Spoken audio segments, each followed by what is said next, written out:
Hi, how are you doing? We are extremely delighted to see you. This is Koen from Belgium. Hi, everyone. This is Jennifer from Florida. So happy to have you here for this amazing Climate Action Day. So, we have been going on a journey for 6 weeks with the Climate Action Project. And it was so amazing to see what happened this year. We were really happy to work with WWF International to create a new curriculum. It was really nice to see what was happening, students focusing on the causes, the effects, and solutions for climate change. But the most important part is that it was student-driven, and that is what we try to accomplish today as well. Having a conference to celebrate their actions and their findings and making sure that they are at the front stage, basically. And that is why we came up with a quite cool lineup in which the students are really crucial. We will be having world leaders today, and we will be asking them questions which were submitted by our students, the participants of the project. But also we have a really amazing group of interns who are helping us out at this very moment. They will be helping behind the scenes and even introducing some of those speakers as well. And we will be having students who will be presenting their findings and solutions from every continent. Jen? So today we have a full lineup. Every hour is going to be full of action and celebration. So we really view this day as a celebration of the learning that all of you classrooms have been able to accomplish over the past 6 weeks. So Koen and I, really believe we are in remarkable times. We have teachers who have joined us their first time using technology, their first time collaborating with classrooms from different parts of the world, with students who look and live differently from the students in their classrooms. They've been able to connect them, have them together, find solutions. Last week, we had a student mentor week where we had over 50 classrooms join to pitch their solutions and receive feedback. These are things that we're seeing in industry and that have, in some cases, never before been done in education. So we thank you all for being on this journey with us. For many of you, it was something stepping out of your comfort zone, something that you may have had to be the only teacher in your school participating in a project like this. So we are so grateful for you taking that risk with us and for being here today. So excited to get this day going. Wonderful. So what's going to happen today? We will be having the most inspiring teachers today, including presidents. We will be having the former president of Colombia, President Santos, but also the president of North Macedonia, and they will come up with a message, and we will be doing an interview with them as well. We will be having Jane Goodall with an interview, and also Princess Esmeralda of Belgium will be doing an interview with Vanessa Nakate, a young activist. We will be having Nobel Prize winners. We will be having people from the Ministry of Environment, Education, prime ministers. We will be having activists. We will be having scientists, people from WWF, from NASA and the UN, sharing their findings, solutions, sharing their expertise, basically. And we have been doing this during the past years many times. And we have been working with Richard Hyman and Céline Cousteau for several times. And it was more like Jennifer and I behind our desk, just setting up a webinar on Zoom and just having those experts to talk. This year, we were like, let's do something extraordinary. Let's make this an event with all of those teachers, but also with the students. And this really grew to something extraordinary. I think we are close to 30 speakers. And inevitably, I'm pretty sure that something will go wrong at some stage, which is fine, people, because we have backup scenarios for everything. But that is how it goes with technology, with people not able to join. That is how it went with COVID as well. And we want to let you know that we really respect you and appreciate what you've been doing during Corona, because it's really tough at some times. And we really appreciate that you still have been able to teach and attend class. And even on top of that, joining this project and this day. So grateful for that. So today we are loving trying out our new streaming platform here with StreamYard. So Koen and I talk often about accessibility. So accessibility and access to information, to ideas, to opportunity.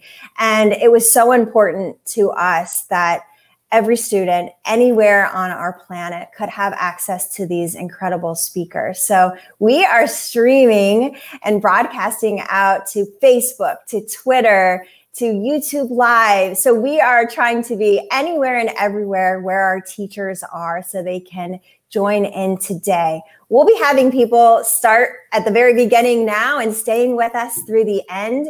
But also you're welcome to come in and out as it works for your schedule.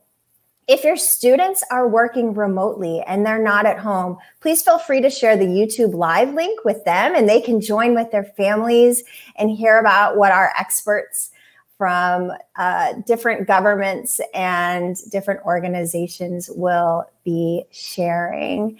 So we're going to get started here in just a minute, right, Koen? Yeah. So on another note about accessibility, this year we wanted to have all continents, all countries on board. And for some countries that requires a different technology, like on WeChat in China or WhatsApp in Africa due to bandwidth issues.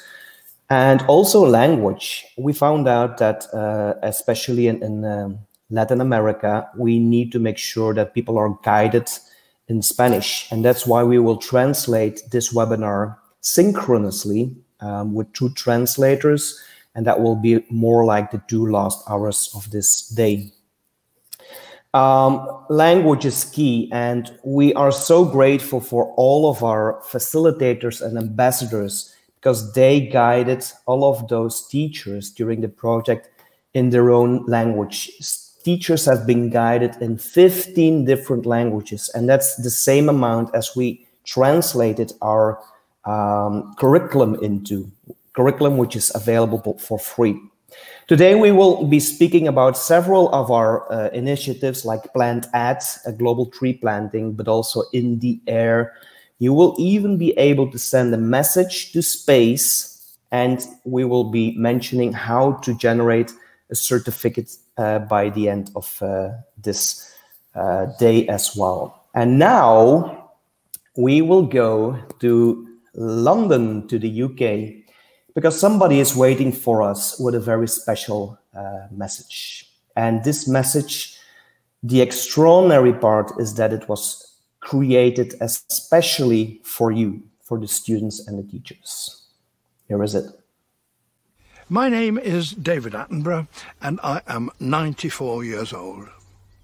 When I was a boy, the world was much wilder than it is today. I worry about the legacy that my generation is passing on to yours.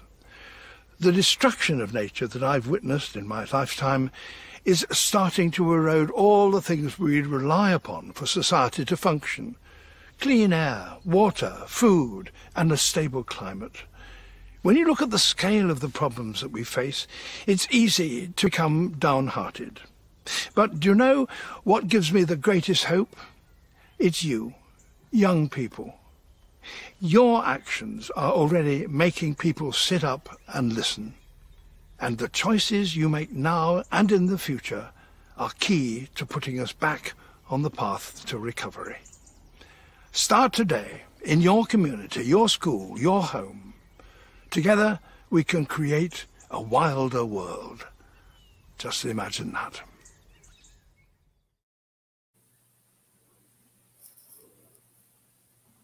So remarkable. It was exciting for me as a mom last night. My 18-year-old son came in and said, I can't believe you're working with Sir David Attenborough. So that's pretty amazing. All right. So we are thrilled to announce our first group of speakers.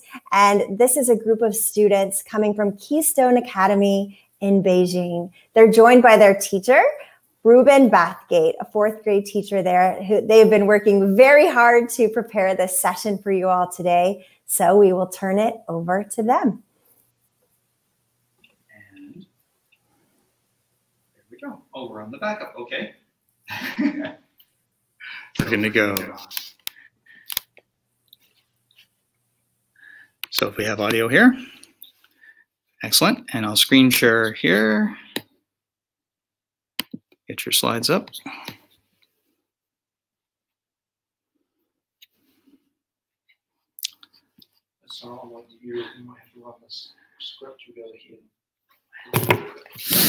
Okay, sorry guys for the hiccup. Here we go. Slides are here. And you guys can advance your own slides here. Okay. You need to keep going there. Excellent.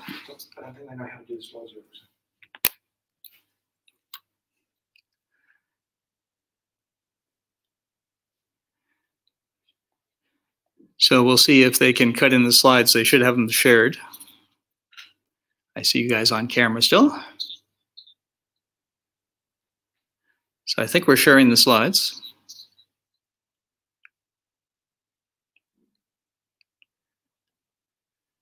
All right, tell you what, guys. Oh, here it comes. All right. But there's no audio on that one, is there? Yeah.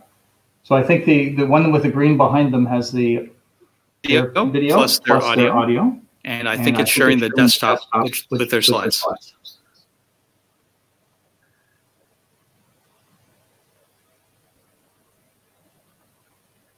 All right, let's do it this way. Let's just go and follow your script. And we have the other video up. So I'll put the slides where we see the slides in the window on the left. I'll make that full screen slides. And you guys can just go now. So why don't you go ahead and start, please? Sorry for the delay. Hi, I am Amy, and this is Jeffrey, and we are presenting from Keystone Academy in Beijing, China. 您好，我是 Jeffrey， 他是 Amy， 我们代表中国北京市鼎师学校进行演讲。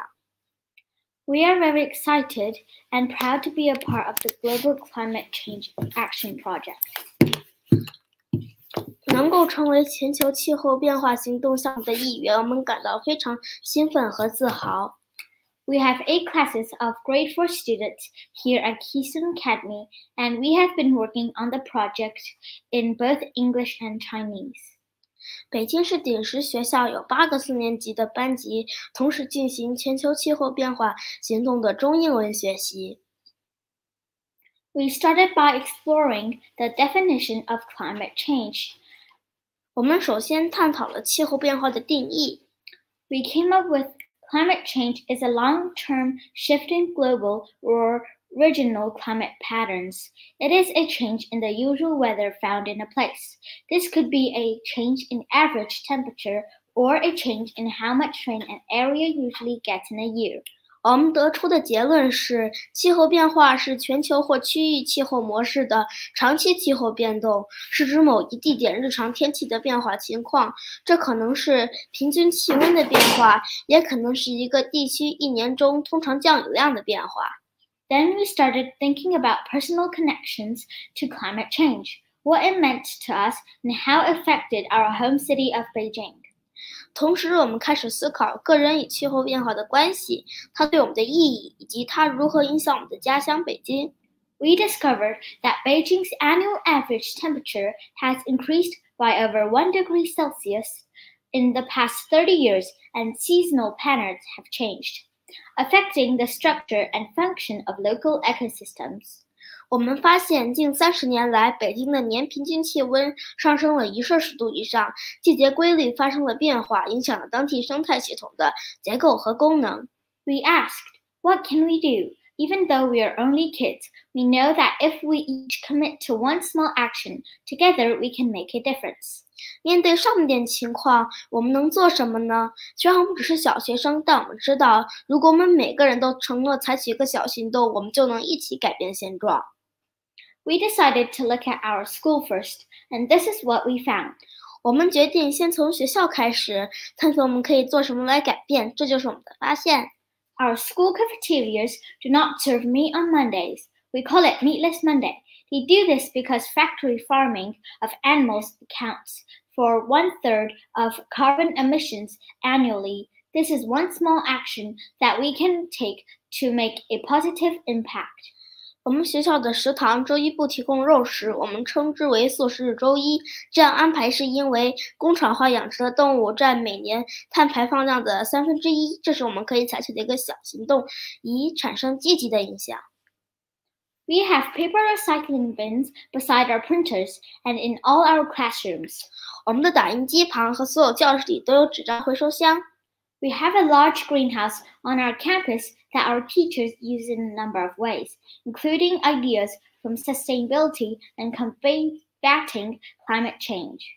我们的校园里有一个很大的温室，老师们通过多种方式进行教授可持续的应对气候变化的想法和行动。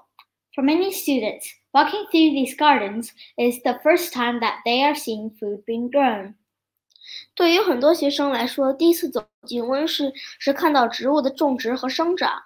We have an aquaponics, sustainable closed-loop food system where the water not only feeds the sustains plants growing in it. It also has a small fish. The plants help feed the fish, and the fish help feed the plants. 我们有一个鱼菜共生系统，可持续的闭环食品，系统中的水不仅喂养和维持植物的生长，还养着小鱼，植物帮助养鱼，鱼帮助养植物。We create compost to help feed our beautiful gardens. We grow worms in the compost that can in turn be fed to the fish in the aquaponics system. 我们制造堆肥来帮助建设我们美丽的花园。我们在堆肥中种植蠕虫，而这些蠕虫又可以喂养鱼菜共生系统中的鱼。Many of our teachers have switched to using online tools as Seesaw, Padlet, and Teams to reduce paper consumption. 我们的很多老师已改用在线工具，如 Seesaw, Padlet 和 Teams， 以减少纸张的消耗。We also identified 3 potential projects for the future. 我们还找到了3个会未来使用的潜在项目。The first involves working with our teacher librarians. It was actually their idea on a research project to investigate and source alternative eco-friendly feedings for the beanbags in our library. 我们第一个合作项目就是与图书馆老师，实际上是他们的想法，一起进行研究。关于我们图书馆的豆袋，我们正在调查和寻找可替代性的环保的豆袋填充物。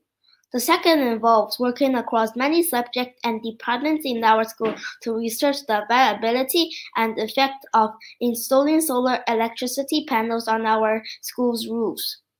我们的第2个发现涉及我校多个学科和部门。我们研究在学校的屋顶上安装太阳能发电板和可行性的效果。The third problem we have identified is food wastage at our school. We recently learned that our primary school alone produces 60 kilograms food waste every day. 我们发现的第3个问题是学校的食物浪费。最近我们了解到，仅我们小学每天都有产生60公斤的食物垃圾。Finally, we would like to challenge everyone listening out there to make one small change in their own habits that can have a positive effect on climate change. 最后，我们想挑战每一位正在聆听的人，请在自己的习惯上做出一个小小的改变，并可以对气候变化产生积极的影响。It could be as simple as making sure you switch off the light and appliances when you leave a room. It could be not eating meat 1 day a week. It could be walking or riding a bike instead of taking a car. 它可以是一件非常简单的事情，比如当您离开一个房间时，确保您关闭灯和电器，也可以是每周有1天不吃肉，也可以是步行或骑自行车代替乘车。Thank you for joining us today. Remember, every little thing helps. 感谢您的参与，记住，任何一件小事都有意义。Bye. Bye. Thank you so much. That was magnificent. That was everything to me. Well done, students in Keystone. Well, Jen, that was amazing, right? They're saying thank you so much. Every small action, I think that echoes everything we believe in. Yeah. So we couldn't have done this without some people supporting us. And we'd like to feature or highlight 3 of our supporters, which is Build the Change from Lego, Eurosys, and Global Citizen Year. So I was trying to find the slide here. I'm so sorry. Thank you so much for supporting us. We wouldn't have been able to do this without you. So next will be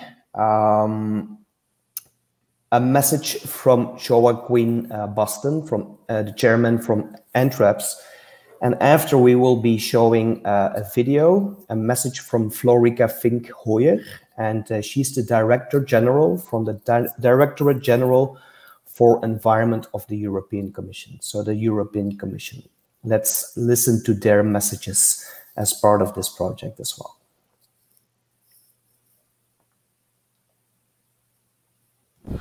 Greetings to everyone participating at the Climate Action Day 2020. Teachers, public figures, regular people. We in Antraps, our 1,000 global euros promoting sustainable businesses and activities, we have a message to deliver to kids, children, to students in general. Nature is yours, your property. We adults, we may have cars, companies, houses, money, but what you have, the only thing you have, is nature and the knowledge you acquire over time.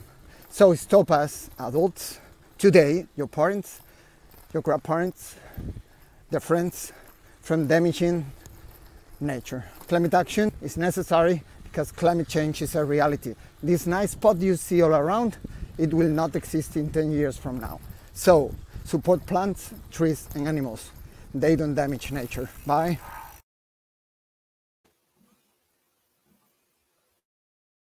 Climate change, biodiversity loss, natural resources depletion and pollution are the 4 challenges of today's world. These crises are interrelated and interdependent, and therefore must be solved in an integrated way. This is not only critical, this is urgent. We have this decade to change the current trend. On top of this, the current COVID pandemic is changing the global landscape, and our biggest short-term challenge is now to respond to the health and economic crisis. But we must not forget that overall direction we need to take. Our policies and investment must become coherent with the environment and climate goals. In the EU, we have presented the European Green Deal. It is our response to the 4 environmental crises I just mentioned, and our new strategy for growth and competitiveness, and a strategy for a regenerative economy. It is also an agenda for future-proofing the EU, responding to the aspirations of many of our young people to live in a healthy environment and on a healthy planet. Yes, we must invest in a smarter, greener and more resilient economy. In the EU, we want to become the first climate-neutral continent by 2050. To get there, we have presented the first ever EU climate law. And just a few weeks ago, the Commission has also proposed to step up Europe's 2030 climate ambition to at least a 55% reduction by 2030. To reach climate neutrality and the new climate targets, all sectors have to be decarbonized. We need more renewable energy. We need a transformed food system. We need sustainable infrastructure. And we need to transition to a full circular economy. To reach climate neutrality, we also need to capture carbon. Now, how can we do this? Either through technologies or through ecosystems and natural carbon sinks. Therefore, to achieve climate neutrality, we also need to protect and restore our ecosystems. Let me give you the example of forest. Now, forests capture and store CO2 and thus mitigate climate change. They reduce the risk vis-à-vis natural disasters, such as floods, droughts, or heat waves, which are often induced by climate change. They prevent soil erosion, and they provide clean water through filtration and ensure water retention. And they clean the air. This is all what the forest can do. But take also the key role of the oceans.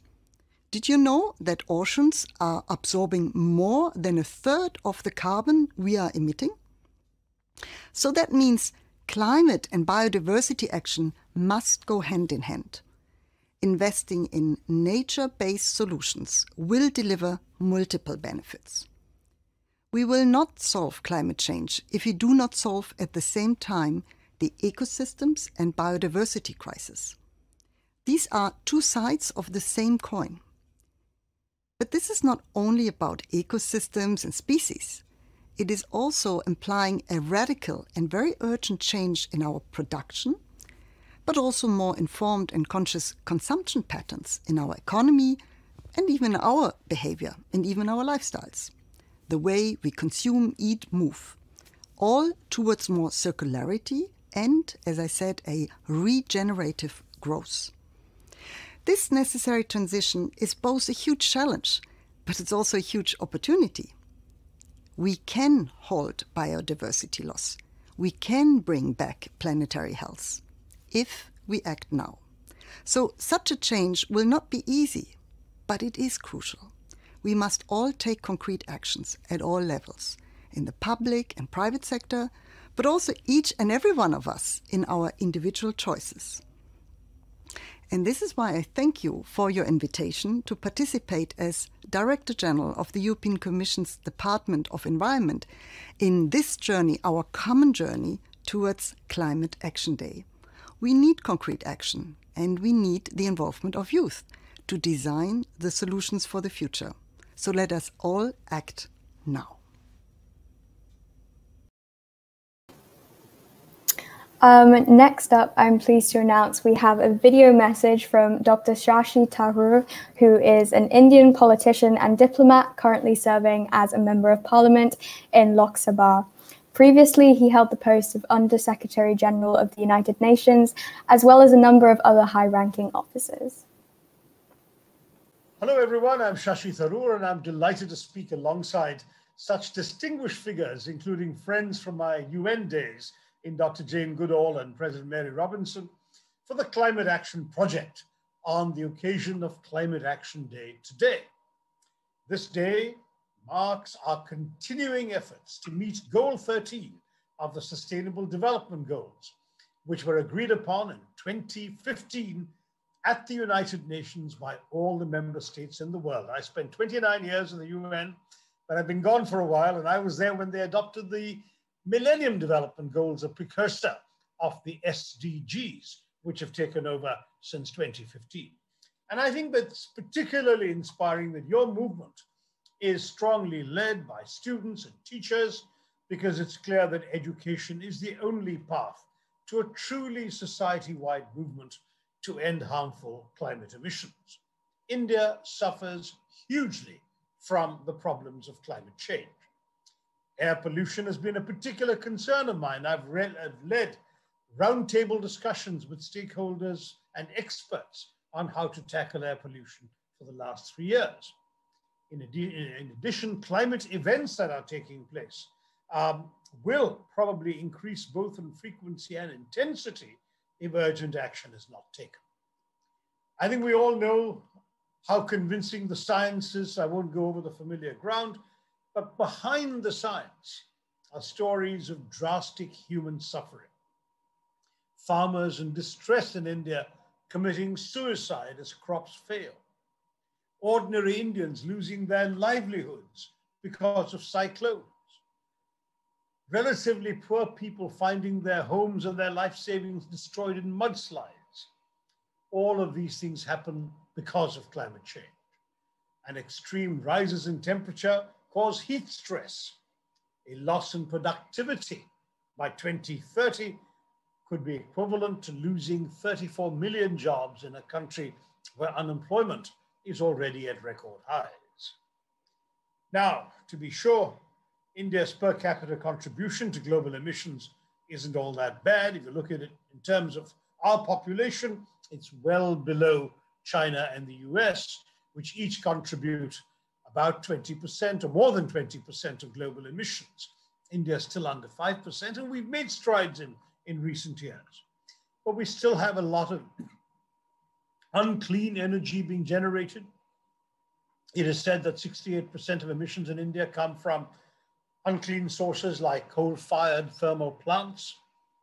Polluting public and private transport are widespread, and they're in dire need of an upgrade. You know, road vehicles in India are expected to reach 200 million vehicles within 10 years by 2030.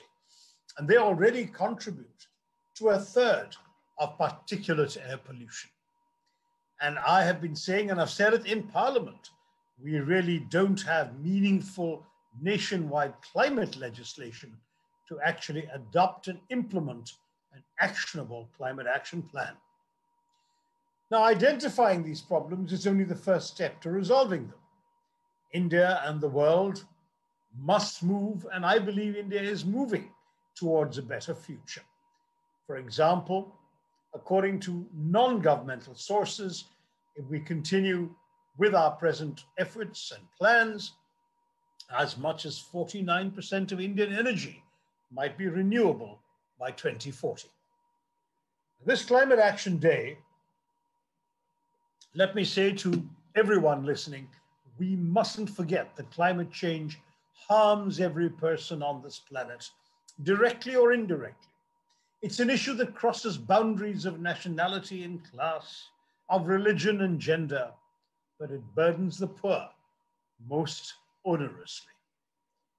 We therefore must listen to the scientists who tell us where we're heading, and we must take enough action so we're able to decide that direction for ourselves, and it must be the right direction towards conquering our own failings that have damaged the climate. I do hope that by pursuing quality education and by uniting students and teachers from every corner of the world, getting them to exchange findings, getting them to share solutions, you at the Climate Action Project can bring about substantive change in the way our societies think about these problems. All the best and good luck. The planet needs you.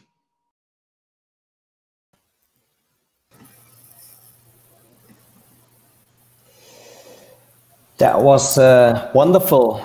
Jen, I'm quite enjoying myself. How about you? Already an eventful start to our full day event. So let's bring back some students, Kuhn. I know we have some groups from around the world that have been sending in greetings. Do we have a class that would like to share hellos from their home? We do. And I have to give a bit background of this video because I have a friend who's called Miriam Mason Cisse, and she is in Sierra Leone. And she has been part of the Climate Action Project from the very beginning. And it's always wonderful to share the stories of the students who came up with solar suitcases and fancy technology and the successes.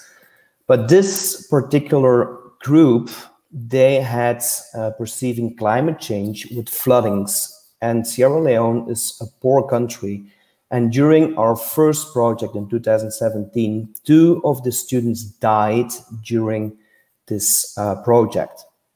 So I'm delighted to have the students on board again, and we are going to watch a video message from them. Hi everyone at Climate Action Day. I am Abinti Mambu, and we send greetings from Educate Secondary School in Gola Kusoko, Sierra Leone, West Africa.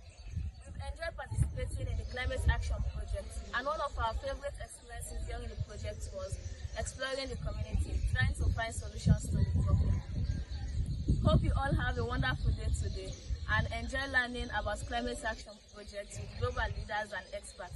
Bye for now. Bye. Incredible. Okay. So we are thrilled to announce our next speaker, Koen.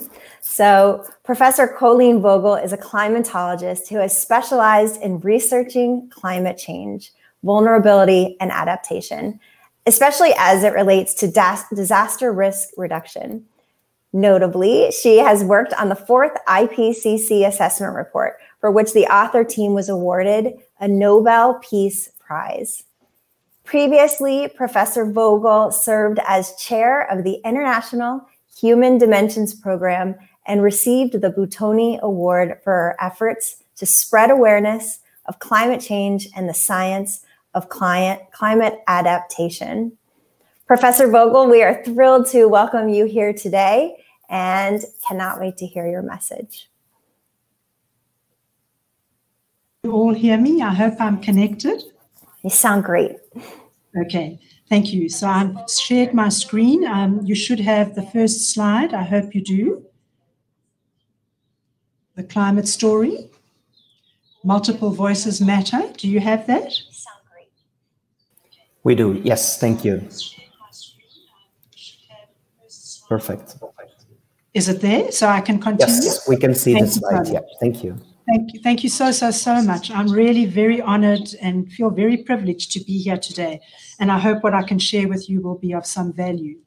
So I've entitled my talk Multiple Voices Matter because I really do think climate change is not just about only the science, but actually bringing in as many voices as we can. Here you see a picture of Alexandra Township or facility area in the near Johannesburg, and also the IPCC pictures down at the bottom, where I was very privileged to work and actually join with partners who were doing the IPCC, and currently in the work that I'm doing with my colleagues at the Global Change Institute. And all of these efforts show, particularly in the science, that humans are changing the climate. Even though the science is uncertain and we have still to do a lot of work, the evidence really points to the fact that we as humans are making a difference, as well as with climate variability.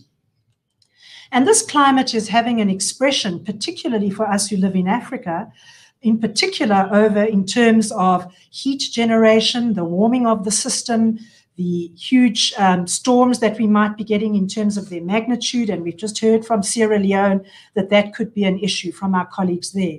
So these issues are of concern, and it is something that we need to be dealing with.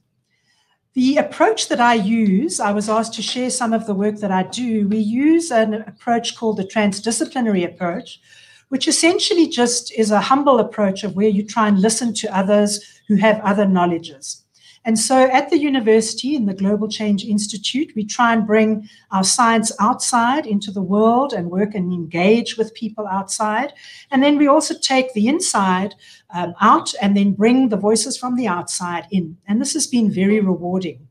So I want to share this morning, just very briefly, or this afternoon, depending on which time zone you're in, the work that has been done by the city, in particular with C40. The city has now signed up, and you can see that in Africa, there are many cities who are signing up. And essentially, the city is currently getting ready to launch its climate action plan.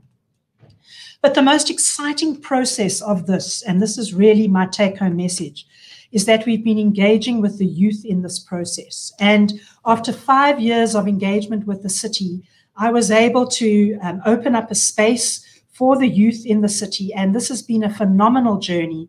And later on in the day, you'll actually meet some of the people who I've been working on this project.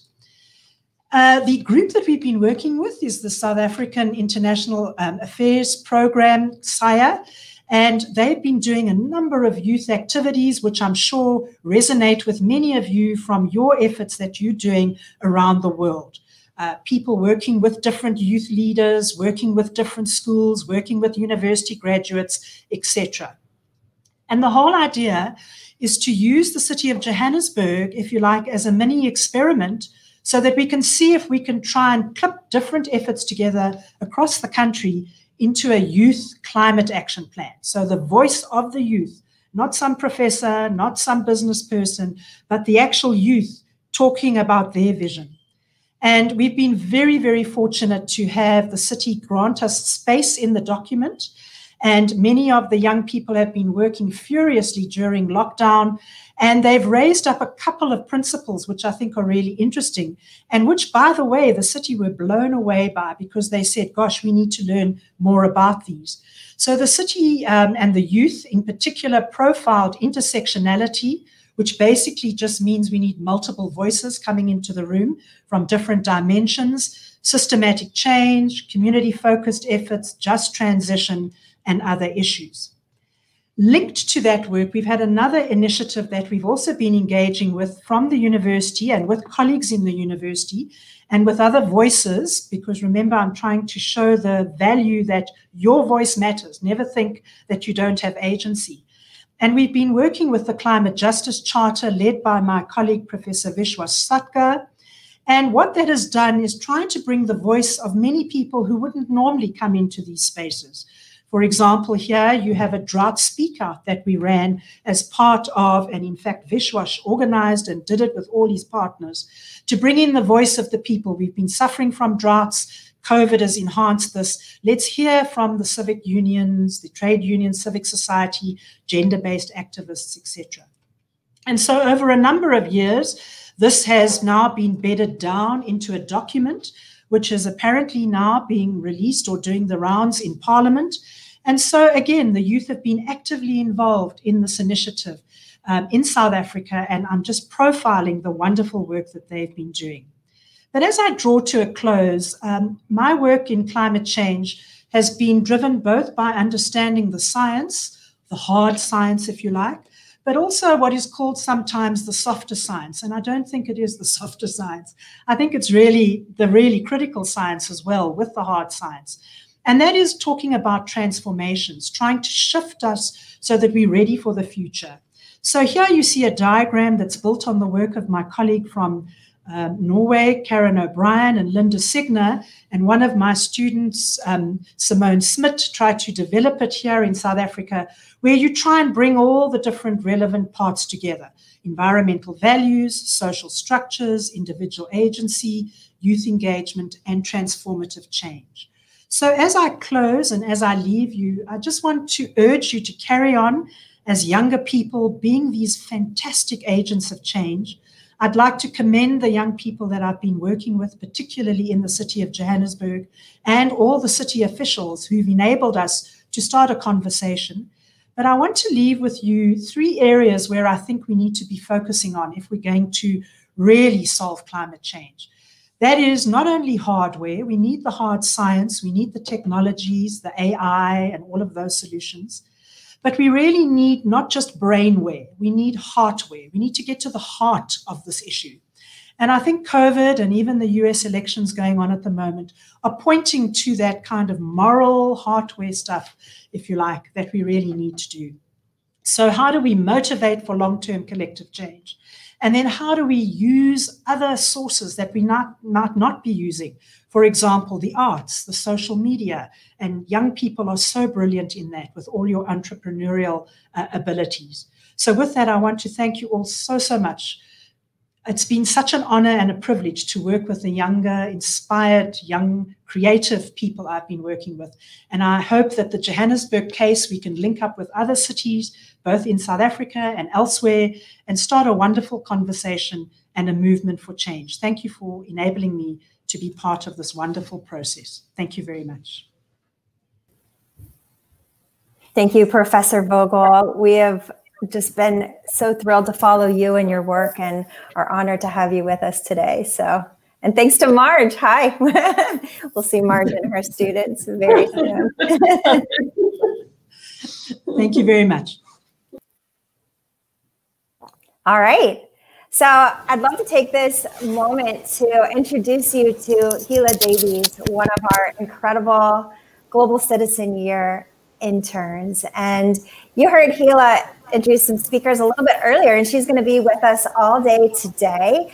We are excited to have Global Citizen Year and Global Citizen Academy as our partner throughout the Climate Action Project and a premier sponsor of Climate Action Day today. So, Kun mentioned we have a wonderful group of interns, and a lot of you who have been participating in the Climate Action Project have had an opportunity to meet them. So they have helped with everything from leading translation of our curriculum to guiding our virtual exchange program. Gila helped us last week when we had 50 classrooms joining for the Student Mentor Program. And Gila, I'd love to take a moment for you to share a little bit about your experience with Global Citizen Year and the program. Yeah, absolutely, Jen. So hi, everyone. My name is Gila, and I am currently a student at the Global Citizen Year Academy. And through the academy, we have classes 4 times a week, and we get to do really cool things like impact partnerships and internships with organizations like Take Action Global. So it's been such an amazing opportunity for me. What I love so much about the academy is that it teaches us to think and look at the world as a system, but also teaches us how to be leaders of the future, which I think is what the Climate Action Project is all about, really. And yeah, so I'll be finishing in the academy in just under 7 weeks now, which is very scary, but it's been such an amazing experience. And I'd like to thank them for that. Fantastic. And I know we're going to be sharing the link on our social channels for everything coming up with Global Citizen Year. I know there's a new cohort coming next semester. So any teachers, particularly working with high school age students or have recent graduates, please definitely check them out and learn more about their program. So thank you, Gila. Thank you. Wonderful. So that brings us to our next speaker, to Director Director Ronilda Arco, and she is an undersecretary from the Department of Education in the Philippines, and more specifically in charge of disaster risk reduction and management service. We're really happy to welcome you over here, Director Ronilda, and let me share your presentation as well. Thank you.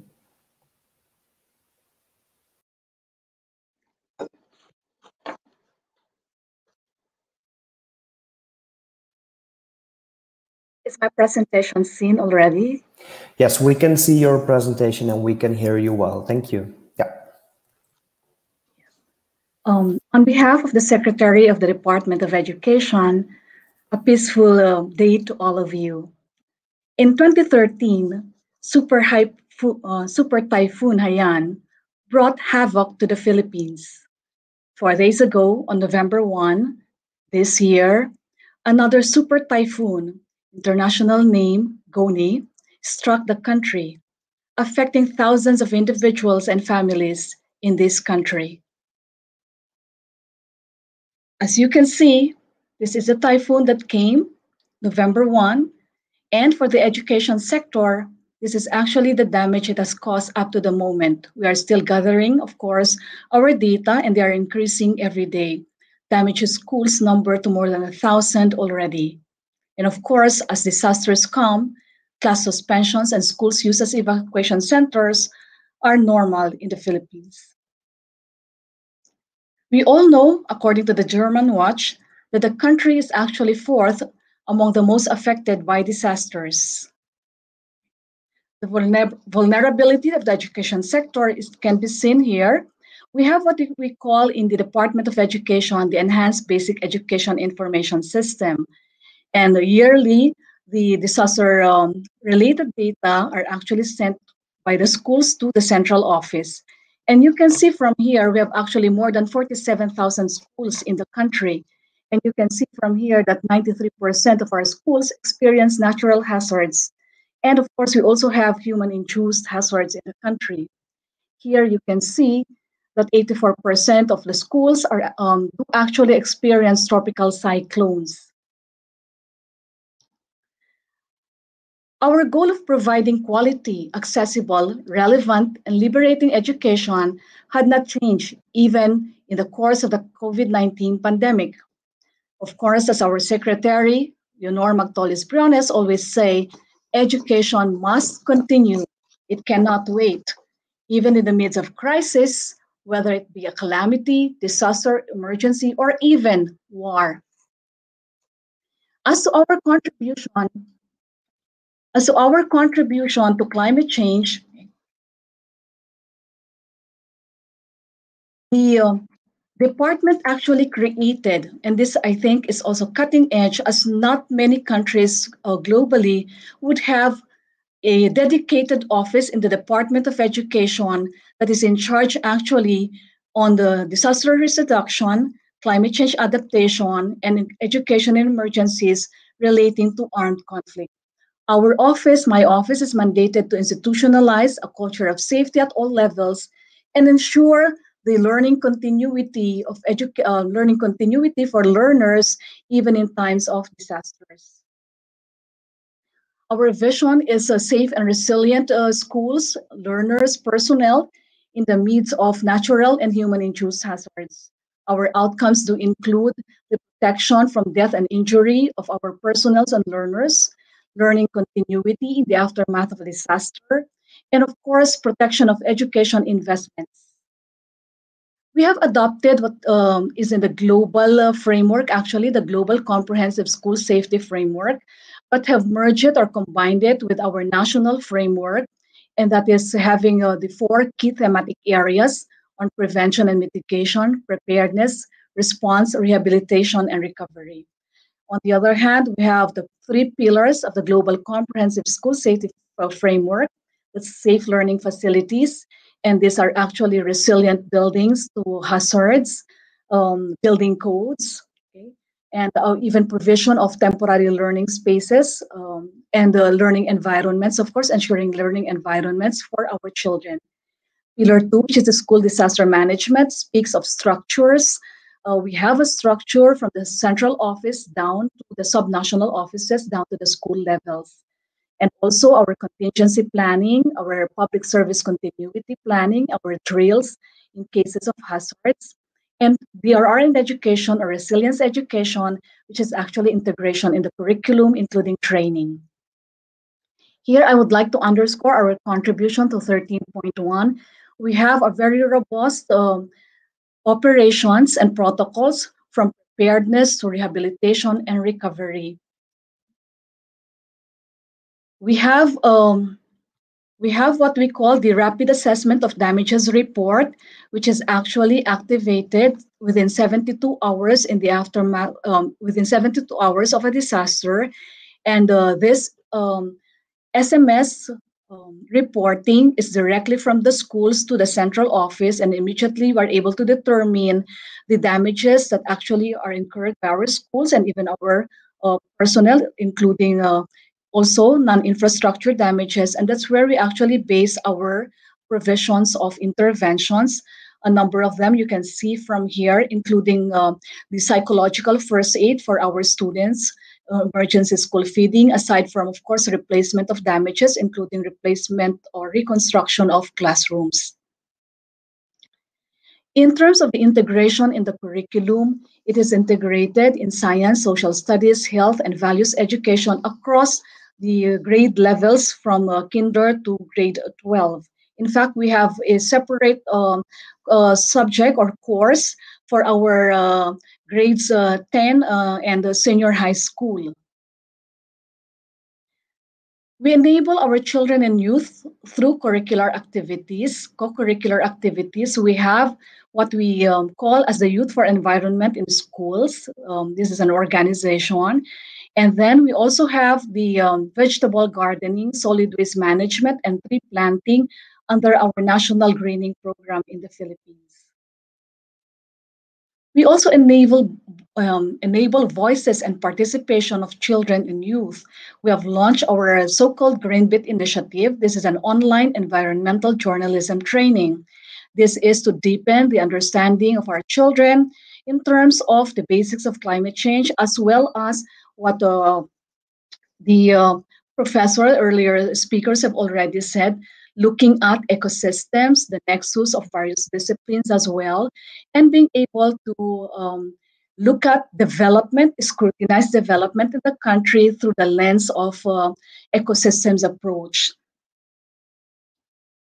We also enable the voices and participation of our children and youth through encouraging them, allowing them to participate in national youth climate strikes, and also enabling them to do advocacy shows. We have done together with, as Professor Colleen has said, multiple voices matters. We are actually collaborating with artists in the country to help our youth come with their concepts and ideas on how to advocate using arts.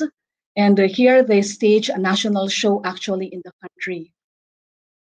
Also, annually, we have our National Climate Change Conference. And here we actually encourage and have the avenue for youth, the platform for youth to come about with their national, with their projects that they can present, not only among themselves, but to other stakeholders where they can engage, get mentored by social entrepreneurs, product designers, scientists, and all the other stakeholders from the academe and the private sector. This is also to enable the youth to do problem solving that are relevant actually to the conditions of their communities.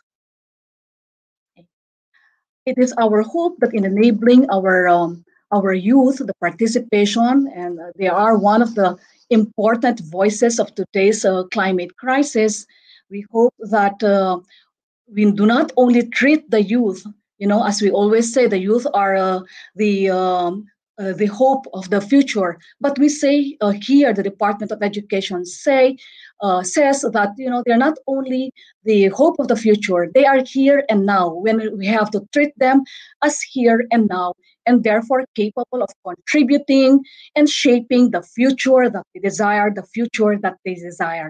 Thank you very much for inviting us into this fruitful webinar. And we hope to be collaborating more in the efforts that actually showcases the capacities, the capabilities, and skills of our youth as change makers globally. Thank you.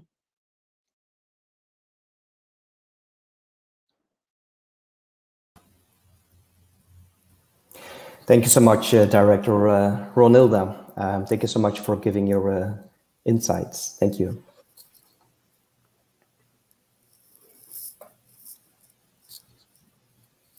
So Jen, we have a next guest. Quite a special guest for us, I think, Koen. A dear friend. Yes. So it's our pleasure to introduce Dr. Jane Goodall. She always makes me speechless. But that's something to be discussed after the webinar. Dear Dr. Goodall, so wonderful to see you. So grateful for being with us. How do you feel today? How is it going over there in the United Kingdom? Well, ever since the lockdown began in March, I've been grounded here in my sort of family home on the south coast in Bournemouth, and I've never been as busy or exhausted in my whole life. I don't know, is that a good thing or not? Because you had a really busy traveling life before Corona. I was told, and I read in articles, that you were traveling like 300 days. How are you trying to catch up with that? How do you try to visit all of those people and try to inspire them as well, but in a virtual way? Well, I have to do it in the same way as I'm talking to you now. And at first I was frustrated and angry that I couldn't travel around giving a message, raising awareness, getting people to take action. But it turns out, I'm told by my little team of people who help this virtual Jane, that I've now managed to reach not hundreds of thousands, but millions more people in many more countries, because everybody knows where I am. And instead of having, you know, like 2 weeks, I'm in Tanzania, so it's just Tanzania. Now anybody can reach me at any time, and I'm all over the world in a couple of weeks. Yeah, thank you so much for being with us right now. So we have a few questions from students from across the world. And the first question is from Danielle from Morocco. And she wonders, what was your inspiration to work with chimpanzees, and how has climate change impacted your work? Well, first of all, when I was 10 years old, right here in this house where I am now, I read books, many of which are behind me. I read Dr. Dolittle, I read Tarzan. And so when I was 10, I was dreaming I would go to Africa, live with wild animals, and write books about them. And when I finally got there and was lucky enough to meet my mentor, Dr. Louis Leakey, he suggested I should go and study wild chimpanzees, the beings most like us. Nobody had studied them in the wild. What an amazing opportunity. And we're still learning new things about them. They are our closest living relative.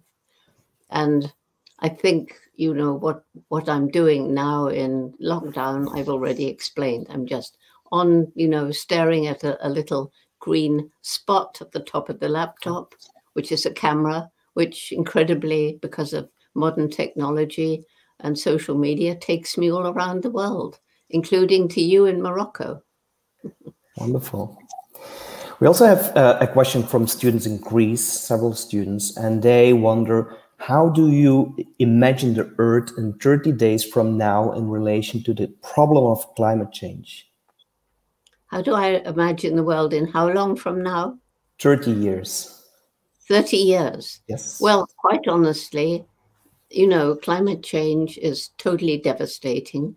When I was traveling, you know, I saw the ice melting in Greenland. I met people who'd had to leave their island homes or on the shoreline because high tide made it uninhabitable because of rising sea levels. I saw the devastation caused by the more frequent and worse hurricanes, flooding, droughts, and of course the terrible fires. So I've seen the effect of climate change, and it is destroying our planet. And if we don't get together now and take action, then in 30 years, I don't really like to think what it will be like. So fortunately, this coronavirus is making people think we need a new relationship with the natural world. We need a new relationship with animals, and we need to get together and find a new, more sustainable, green economy, in order that in 30 years' time, there'll be something left. It's urgent and it's now. That's why I think meetings like this are so important, because everybody can make a difference. Yeah, exactly. And that is why a lot of students also wonder what they can do, those small actions to make the world a bit more green and sustainable. What is it, what you would advise to the students and the teachers who are watching this show? What is a small thing they can do? Well, first of all, of course, I have to say, I would love everybody to find out about our youth program, Roots and Shoots. You can look it up. And it really is, its main message is each one of us makes some impact every single day, and we can choose what sort of impact we make. And our groups from kindergarten, university, everything in between, choose 3 different projects, which they choose themselves to make the world better. 1 to help people, 1 to help animals, 1 to help the environment. And these things are all interrelated. And what they choose will depend where they are, how old they are, the kind of environment they live in, the country they live in, and so on. And it truly is making a difference. But one thing which is really important that everybody can do, other than making ethical decisions as to what you buy, did it harm the environment?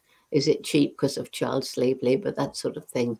But eating less or no meat is one of the most important things, because as people eat more and more meat, so there are billions of animals being farmed in these horrible conditions, the factory farms, they're called. And it's not only very cruel, but it destroys huge areas in environment. They have to be fed. Grain has to be grown. Lots of fossil fuel used to get the grain to the animals to the killing sheds, and the meat to the table.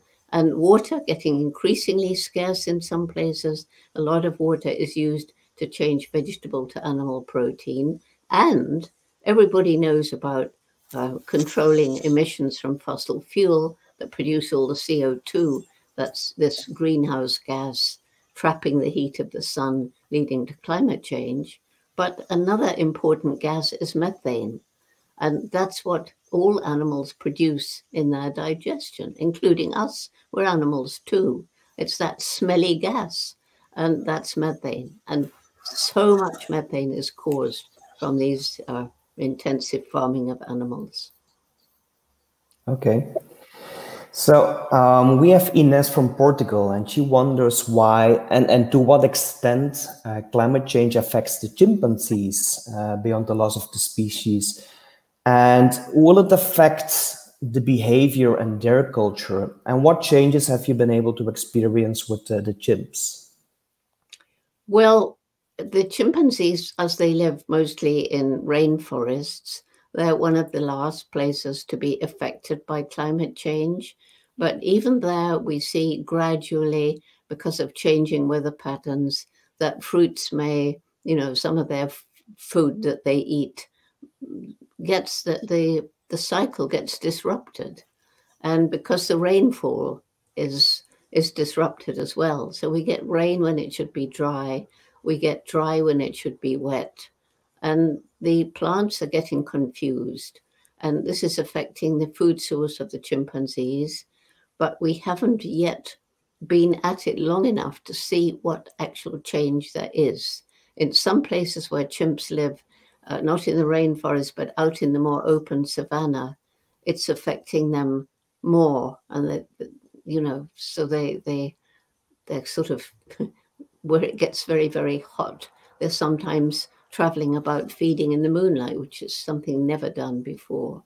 But it's something that we will find more out about as we continue studying them. The Gombe study just had its 60th anniversary. So we're still learning new things, and effective climate change will be one of them. Okay.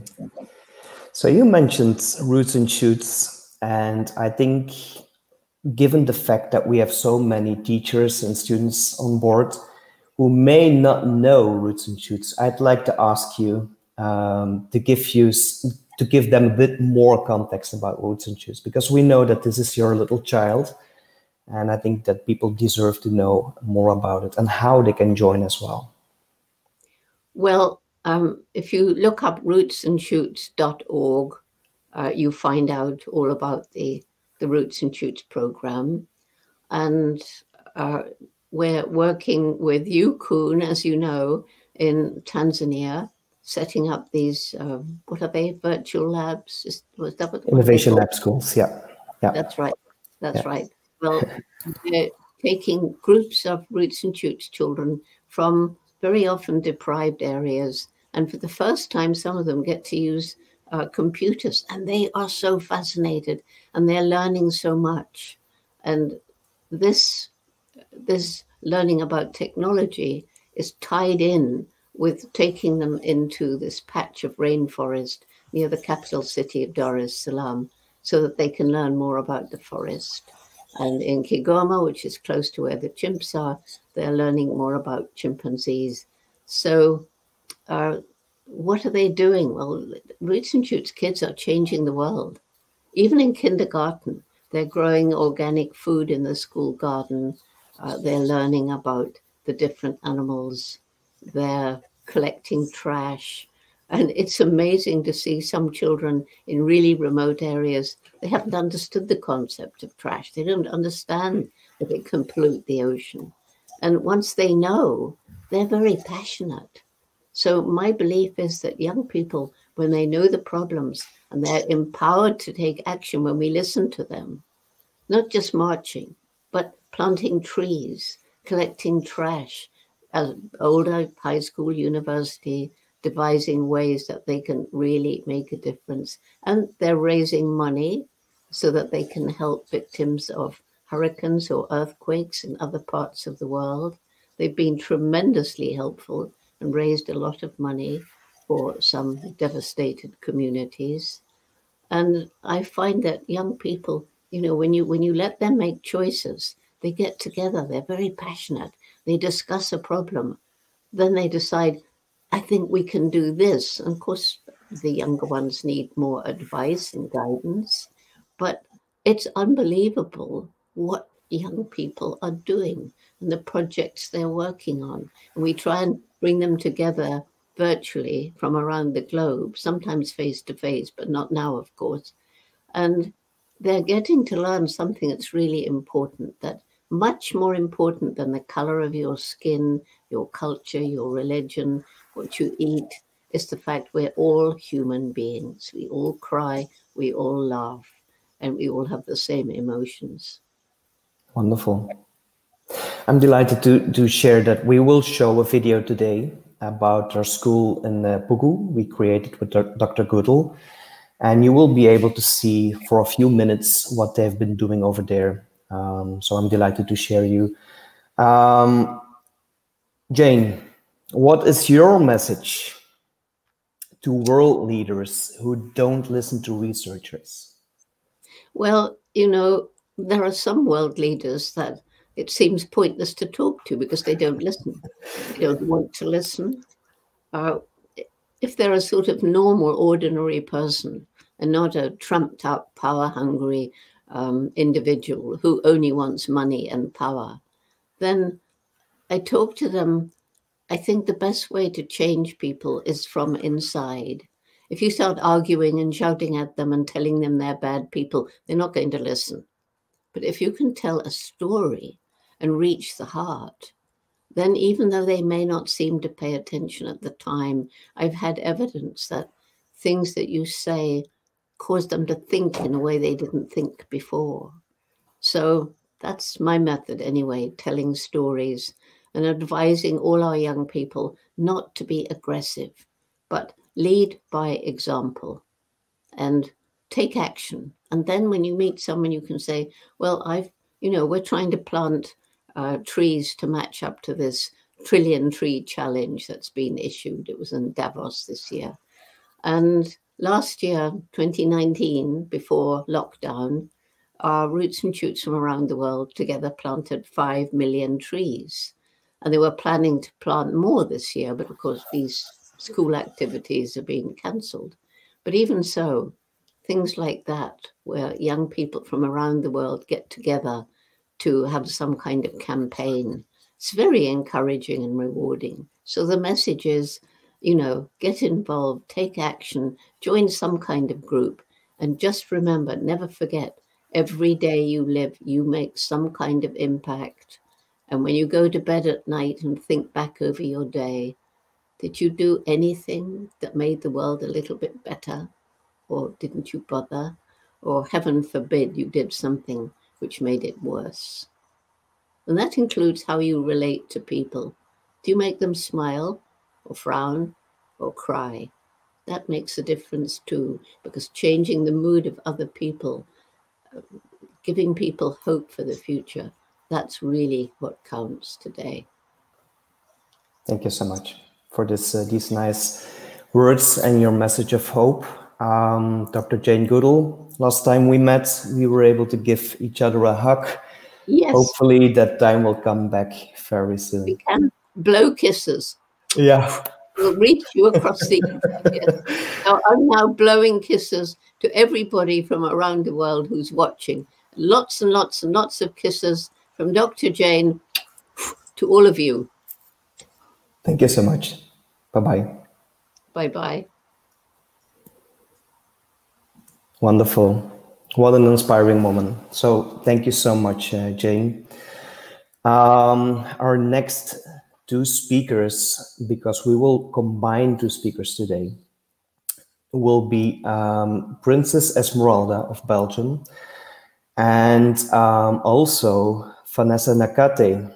And you may think like, that's kind of odd, but I think it is key in the world to focus on what unites us and not focusing on things which are different, and because this creates a polarized world. So that is my only advice for today. Always look at the bright side and always try to find connections. And this is exactly what connects the Princess and Vanessa, because both of them are really concerned about girl education, and both of them are activists for a better climate. It's my honor to introduce Vanessa Nakate and Esmeralda, Princess Esmeralda. Hello, good afternoon. Hi, Vanessa. Hi, Koen. Hello. Hi, madam. Good afternoon. Hi. So both of you will give a bit context and we'll be sharing some thoughts which are really valuable. And then we are looking forward to a small interview between the two of you. Thank you so much. Well, it's such a pleasure to be with you all today, and especially with all the students and the teachers, and also some great speakers.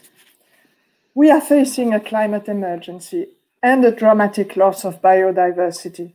The natural world, our own life support system, is being destroyed. And this is affecting already so much of our essential human rights, because this is as much an ecological crisis as a social and justice crisis.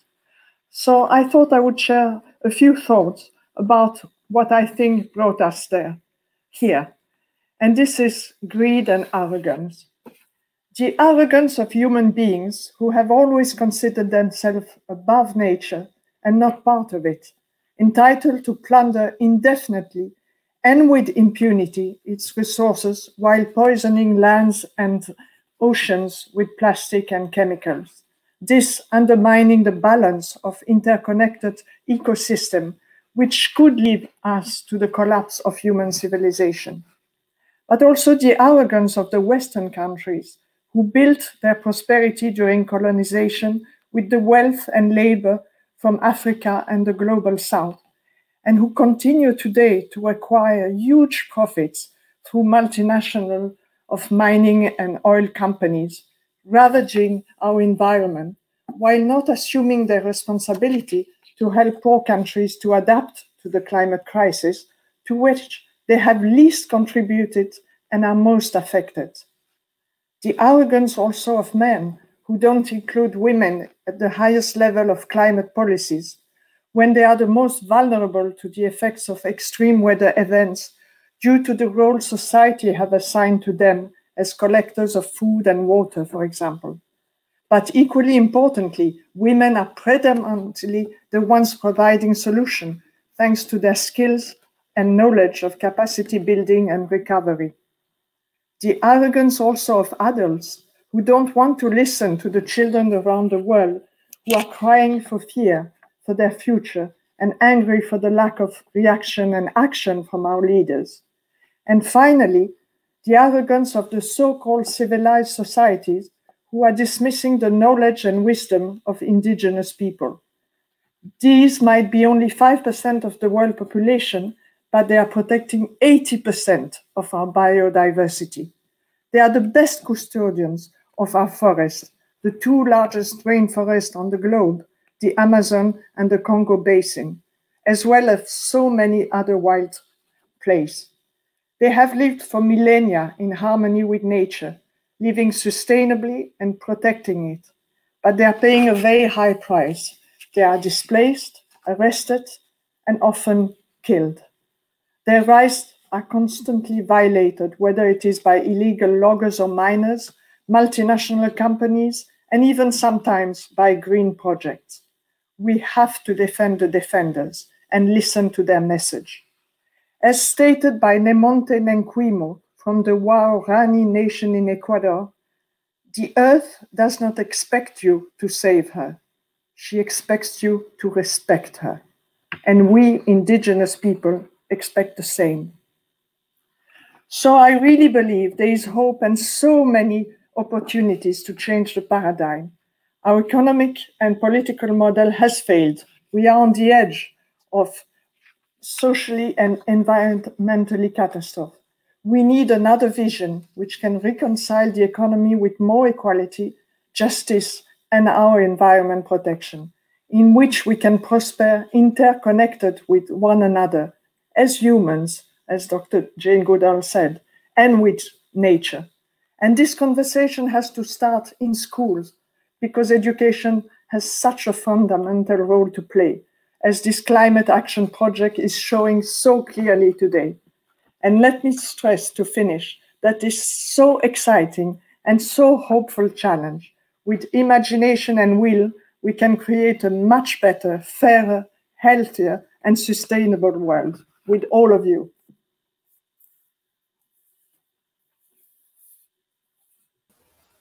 Thank you so much. Now we are going to listen to Vanessa Nakate. Vanessa, it's wonderful to have you in this show. Thank you so much. My name is Vanessa Nakate, and I'm a climate activist from Uganda. I started doing activism, that was last year in the first week of January 2019. When you look at the historical events of our world, you realize that specifically the global north is responsible for all the mess that we are in, for all the challenges that we are in, for the destruction of our planet because of the massive exploitation, because of the corporate greed, because of the fossil fuel industry. This is why I decided to become a voice in the climate movement after realizing how much the people in my community and in my country at large were experiencing devastating impacts of climate change, and yet they were the least contributors to the CO2 emissions.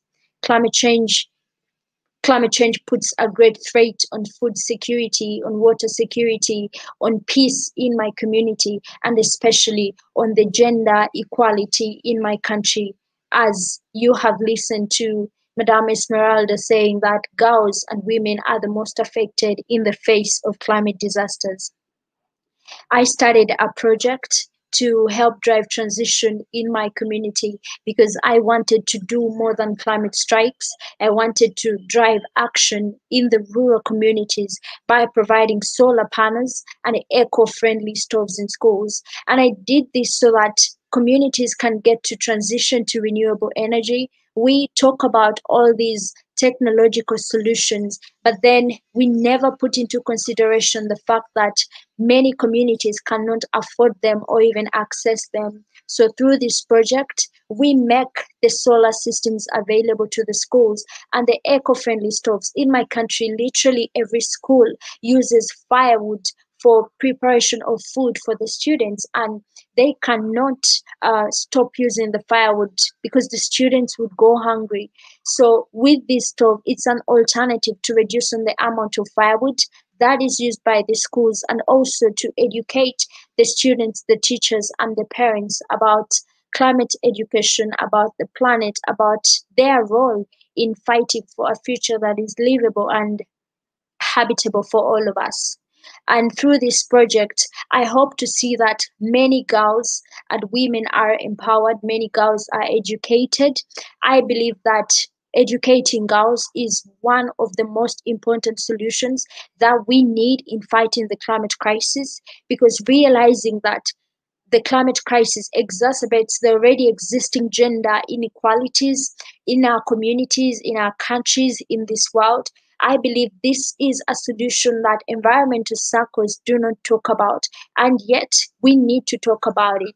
Enough with the technological solutions that will need funding, that will need so much research. This is a solution that we can actually do right now, putting girls in school and fighting the climate crisis so that we can stop them from being vulnerable to the climate disasters. I hope that the environmental movement, as it demands for technological solutions, it doesn't forget about the social solutions that can actually drive change right now. You have to understand that we will not have climate justice without social justice and without achieving every other sustainable development goal. Thank you. Thank you so much. We will now head into an interview because I think that both of you are sharing really interesting thoughts. I also want to stress everybody to support Vanessa. We shared the GoFundMe earlier, and we will be doing it later on again. But please make sure to support her initiative. Thank you. That was so inspiring, Vanessa. And I like so much the fact that you link also the gender problem to the climate crisis. So I would like you to explain maybe to us the challenges that faces women and girls in Uganda. Thank you so much, Madam Esmeralda. When you look at the climate crisis and the impact it places on girls and women, it is something that the world is not talking about, and yet it should be talking about. Women and girls have been given roles by society, roles of taking care of household chores like collection of water from the wells or preparation of food. And in the face of climate disasters and everything has been lost to maybe floods or droughts, they have to do cheaper the work they have been doing in order to provide for their families. They have to walk very long distances in order to collect water in case of longer dry spells. And this exposes them to gender-based violence, and that is something that people are not talking about. Many girls are dropping out of school because their families cannot take care of them anymore. In my country, when a girl is getting married, the parents receive bride price. And many times, these girls, if their families experience these disasters, they are forced to give up their children for marriage in order to reduce on the number of children in their homes, and also expecting a bride price from these men. That's another link that shows that we cannot solve the climate crisis without solving the poverty. And exactly. And this is a big problem of the child marriages also in Uganda. Yes, it's a very big problem because just in this period of the pandemic, many girls who are still in school have got pregnant, and there is no hope for them to go back to school. This is a very big challenge that really needs to be addressed so that girls can be protected in the face of disasters. Because where there is a pandemic, where there is a disaster, the inequalities that these girls were already experiencing are only doubled. I wanted also to know, when you started your action and your strikes, did you get support from teachers in the different schools?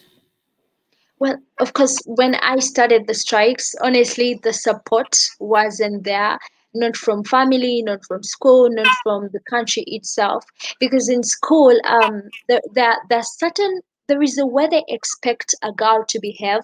There is a way they expect a girl to have certain values of dignity, of respect, and literally going to the streets is going against those values. Because when I went to the streets the first time, many people would say really ugly things, saying that maybe I'm trying to sell myself, because that is against society for a girl to stand on the streets with a placard, because many would think that she wants attention, she wants people to see that. So it was a challenge starting the strikes, because society has decided the roles that the girls should do, but then we, the activists like me, we are going against those roles because it is not the role of society to determine what we are supposed to do. Well, I think you had so much courage to start all by yourself. And when we talk about Greta Thunberg, who is another example, she also started alone. But we have to emphasize that it was much more difficult for you, considering the country, the culture, and what you just explained. Yeah, that always quite very many challenges, especially in my country, because you have to go against school, you have to go against your family, because they don't understand what you are doing. Did they understand your family? My family didn't understand it in the beginning, and my friends as well. My friends thought that it was embarrassing for me to go to the streets, so they were not supportive in the beginning. Another thing I wanted to ask you is the role of the media, because we might all remember the scandal that happened in Davos when you were cut off a picture of activists. And luckily, there was a big response everywhere, and especially on social media. But still, do you want to talk about the role of media and the fact that they are not talking enough about the Global South voices?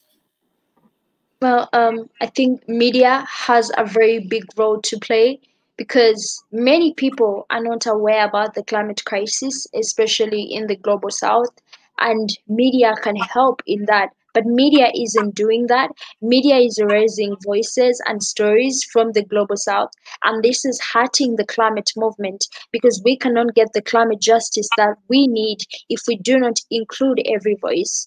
Using my example, when I was in Davos and I was cropped out of that photo, and also my message wasn't included in the article, that was an example of how media has idealized the climate movement to only be inclusive of white activists while erasing different voices. If media does not tell the stories, if media does not platform the stories of activists from the Global South, then we will not get the action that we need. These activists need to tell their own stories.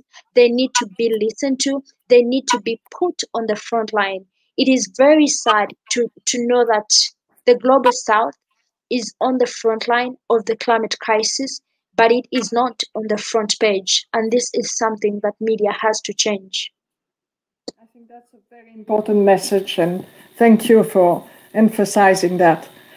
I don't know if we still have time. I could go on for a long time. Koen, let us know if we have time. You still have time, yes. It's just too important, I think. So please, let's do it for another few minutes. Yeah. Vanessa, can you also explain what are the main challenges of the climate crisis in Uganda, in Africa in general? Most of the countries in Africa, they heavily depend on natural resources for survival. That is for food, that is for water. And with the changing weather patterns because of the increasing global temperatures, African countries are being put at a risk of facing shorter and heavier rainy seasons in specific parts of the continent, and also longer and hotter dry seasons. Communities, maybe in my country, you find that there are regions that are experiencing massive rainfall in a short period of time. It's almost obvious now that every time it rains in my country, there is destruction. You're going to see it on the news. You're going to see people crying out to the government how they have lost their farms, how they have lost their homes. We have seen landslides sweeping people's homes. Even during this pandemic, we've seen the water levels of Lake Victoria rise, and these have destroyed people's houses. At a time when people have to keep safe from the COVID-19 pandemic, they were also facing climate disasters that were pushing them to a point of being homeless, to a point of having no food at all, and to a point of being vulnerable to diseases, because with the rise in the water levels, even toilets and all kinds of dirt were submerged, and all the water sources were contaminated. So in my country, climate change really threatens the food availability, it threatens the water availability, but those are just the primary effects. We need to also talk about the secondary impacts, what happens to a family after they have experienced these things. That is when we go into how the girl child is affected, how the women are affected after experiencing these primary impacts of climate change. And do you think that the people and the leaders are joining the dots, connecting the dots, and know that all what is happening is due to the crisis of the climate? No, I don't think so. And there is a lot of work to be done. Most of the people do not understand the connection between fossil fuel industry and the climate crisis. When you talk about climate change, the only thing they understand is tree planting. Tree planting is good. It is part of the climate fight. But then there is much more to the climate crisis. We need the ecosystems, but I feel like people also need to be educated about the other issues of the climate crisis, and this is still lacking. Wonderful. Well, thank you very much. This was really inspiring. You're welcome, Madame Esmeralda. Thank you.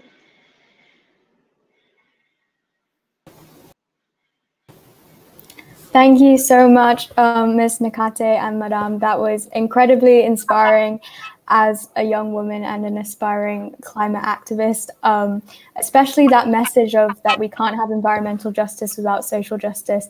I thought that was so powerful. From behalf of everyone here today, I'd like to sincerely thank you both for joining us. It's been amazing. Thank you.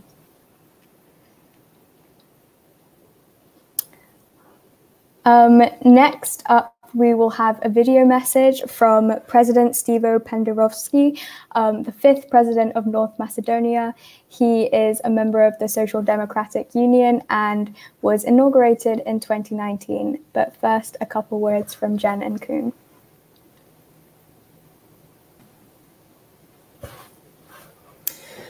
Thank you, Hila. Well, I am impressed. Because when we do a project about climate, we ask students to focus on climate change causes, effects, and solutions. Most of them focus on technology. And sometimes it's about people, it's about human beings. And I'm so grateful for Madam and Vanessa stressing that importance, especially girl education. So thank you so much. I'm so delighted we got that message, basically. Yeah. Jen? We are not able to hear you, Jen. Yes. So as I listen, I'm nearly left speechless. What a remarkable last few sessions we've had.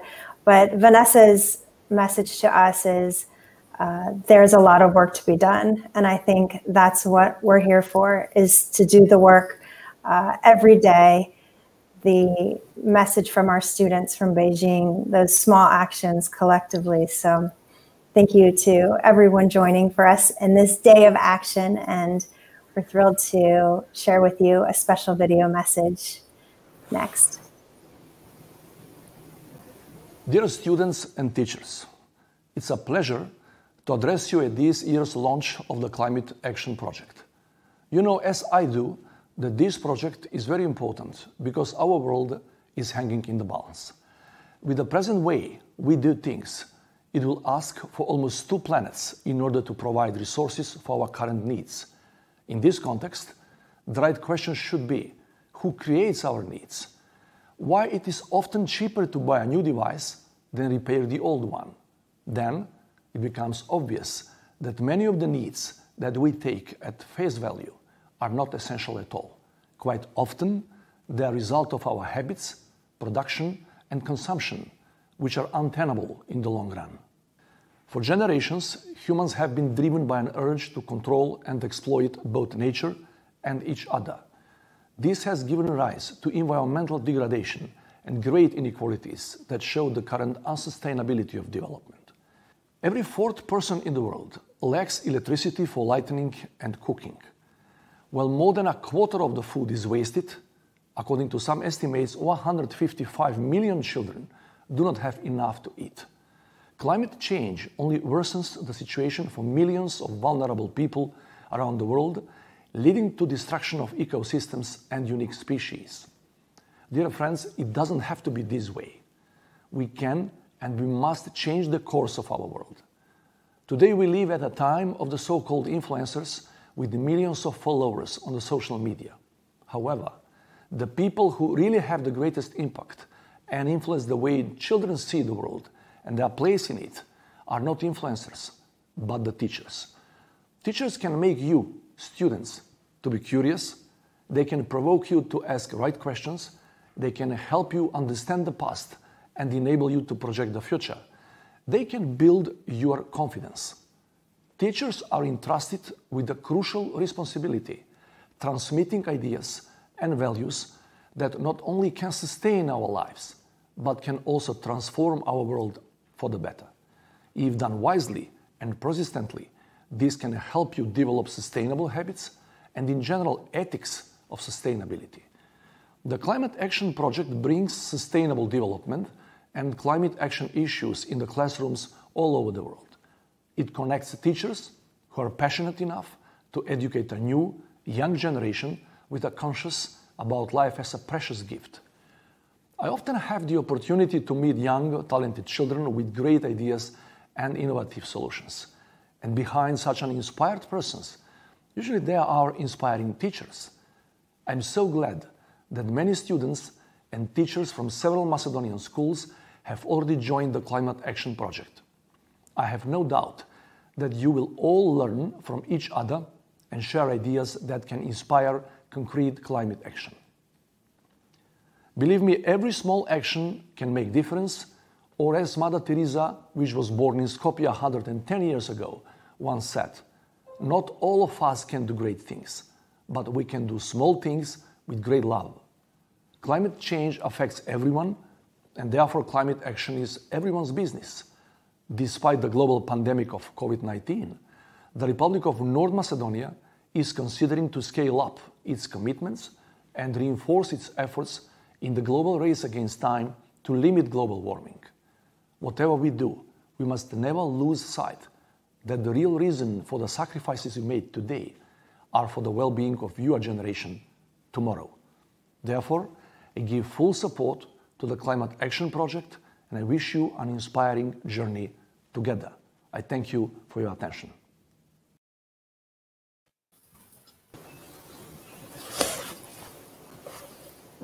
Wonderful. So, we were really happy to have that interview with Dr. Jane Goodall. And during that interview, we mentioned something like Roots and Shoots and the school we created in Tanzania. And our organization TAG, Take Action Global, what we try to do is bring positive change through education. And we think that is really key, that education is really the solution, the key. And what we did is building a school, our own school in Kakuma refugee camp, but also 2 schools in Tanzania with Jane Goodall Institute. And for that, we try to offer free quality education to children. In Kakuma, it is really tricky over there. So we are using the national curriculum over there. But in Tanzania, we created our own global goals book, focusing on the SDGs, the Sustainable Development Goals from the UN. Jen, maybe you want to share some thoughts about that school, because we are really both so passionate about our students. We're teaching them every Saturday in Tanzania, which is kind of hybrid learning. So share some thoughts and your excitement about that school. So this is definitely a program close to our hearts. We have teachers joining live with us today all around the world who have helped us build this program. And so we started off with an idea and inspired by Dr. Goodall. And so we, as a collaborative group of educators, built this curriculum around the SDGs. So we had this ambitious goal of a curriculum built by all for all, something that could grow over time and that anyone, anywhere could use regardless of access to resources available. So as Kun mentioned, every week we are working with teachers in Tanzania and learning from them, training, talking about ways that we can engage these students and bring out their passions and ideas for the world.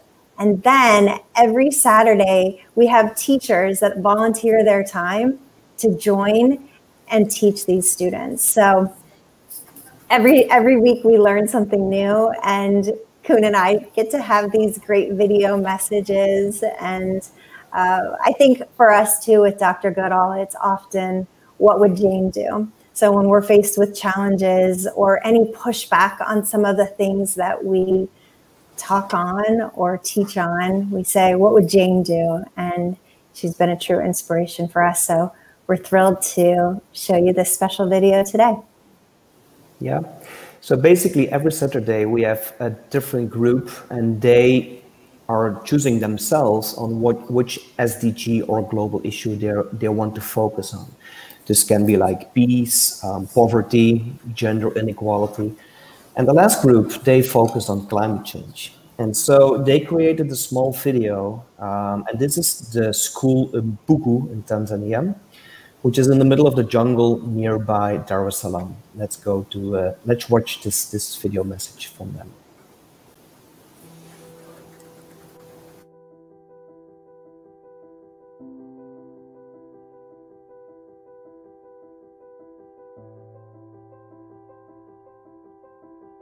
My name is Nelit Marco. I'm in 6th Dragon. My school is from 28. We came here to Pugu to learn so many things, but our goal is life on land.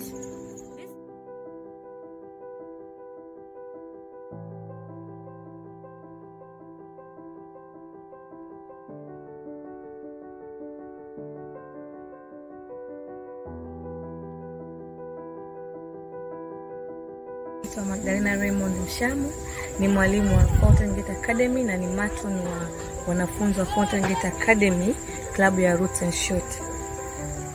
Kiuhalisia klabu ya Roots and Shoot ni nzuri kwa watoto kwa maana inaelimisha juu ya Sustainable Development Goals and the 17, na wanangu wamejifunza goals zote na wameelewa, ila katika darasa la leo sana sana wamejifunza kwenye life on land, to which wameelimishwa jinsi ya kutunza mazingira, kuhifadhi mazingira, na leo tumeshiriki kupanda miti katika eneo hili la Pugu, lakini pia wamepanda mbegu kwenye nursery ya miti kama ishara na wao walikopo siku ya leo. Wito wangu kwa shule zote, hata kwa ngazi za vijiji, kata na miji pia, waelimisha jamii juu ya utunzaji wa mazingira, waelimisha jamii juu ya these 17 sustainable goals kwa maana zinasaidia na tunazihitaji tuzitende ili kwa ajili ya maisha ya baadaye. Nikiongelea swala zima la mazingira, as you can see nyuma yetu hapa kuna tree nurseries ambazo ni miche ya miti tofauti tofauti, ikiwamo ya matunda, miche ya dawa na hata ya kivuli. Tunajua umuhimu wa miti, tunajua umuhimu wa matunda, tunajua umuhimu wa maua. So I call for it ya watu wote waendelee kutunza mazingira yetu. Tunaona wengi wanakata miti kwa ajili ya mkaa, ila miaka hii tutumia gesi. Hebu tuweke kampeni na namna hiyo, tufundishe watoto wetu kutunza mazingira kama babu zetu, mabibi zetu walivyotunza, na sisi tukaikuta. Life on land. This girl is really interesting, by the way, and it's really destroyed by many people. The cause of the destroying of the environment is, first, people don't know they don't have the education. Second, people do it purposely. Third, people are educated but they're arrogant. Then what I learned today is I can conserve the environment by educating them, telling them what to do, and I can also tell them what to do if they're arrogant. By the way, I'm a big child, so I can even go to police. Then, what I also learned is I can conserve water. I can be a good water user. Many people and many of our parents really don't use goodly water. They use badly, very bad, very worse. We need to teach them. So what I've learned today is really important. I'm going to teach my parents. Thank you.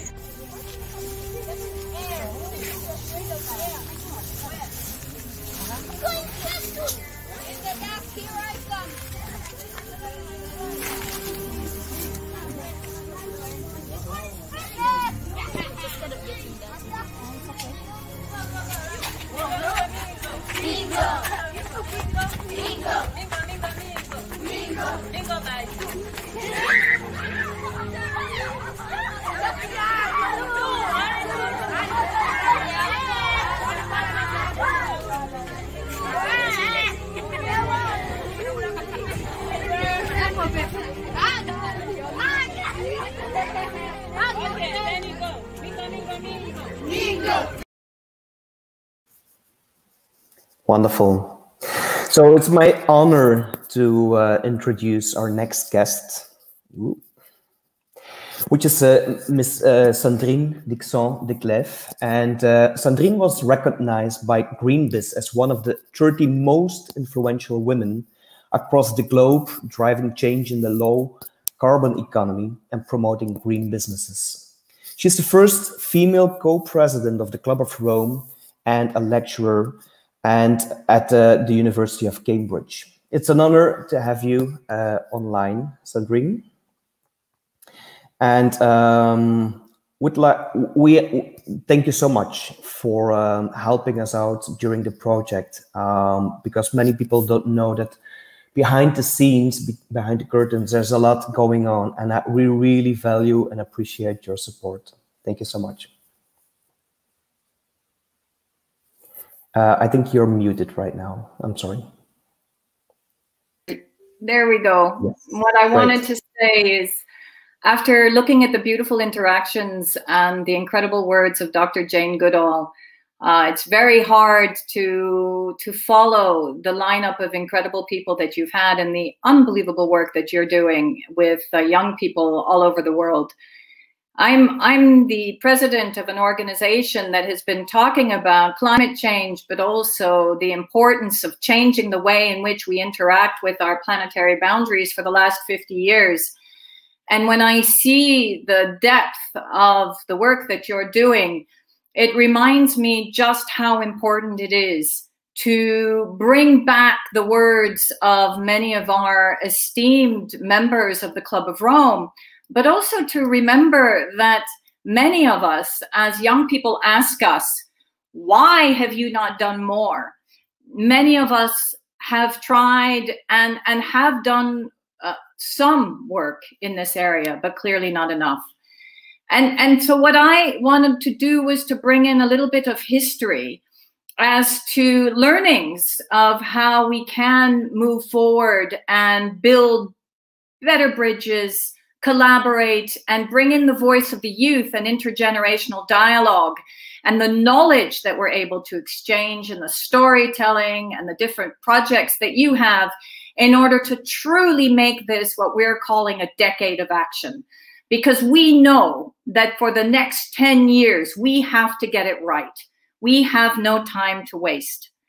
When the Club of Rome was started in 1968, I was 2 years old. So that shows my age. And at that time, what the members of the Club of Rome were talking about was exactly what we're talking about today. And we lost 50 years. In fact, Dana Meadows said something which many of us would have thought would have been said by Barack Obama or anybody else just this past few years. This supreme effort is a challenge for our generation. It cannot be passed on to the next. The effort must be resolutely undertaken without delay, and significant redirection must be achieved during this decade. Can you imagine? That was said in 1968, and now we're saying the same thing. But what was also said at that time, and what I like to remind us all of, and was said so beautifully in your students that were just interviewed now, is that we cannot have arrogance and ignorance in our world. If we think education is expensive, try ignorance. Ignorance is even more expensive. And we've seen from the examples that have been given the importance of schooling in passing on not only education around climate change, but also knowledge and values and storytelling around how we should be people on this planet and preserve this planet that is our home. That is absolutely fundamental. And we've seen the way in which it has destroyed the United States. And I'm very hopeful with a new administration that we will get away from fake news and belittling knowledge and bring back knowledge as the essence of how we can actually move forward. And also kindness, may I ask. Climate change is so important, but today it's even more important. It's important because it is part of what we call the convergence of tipping points. What we are seeing between climate change, biodiversity loss, and now health pandemics. And we need to bring students and educate the leaders of the future to understand the complexity of the interrelationships between climate change, biodiversity loss, and health pandemics, which we know are created by those two together, climate and biodiversity loss. We also need to bring forward, again, the importance of what it means to be a human being on this planet, to move away from the arrogance of thinking that we are better than all the other species. And Dr. Jane Goodall is the first to remind us that even if we are so-called the most intelligent species, we are definitely not the wisest.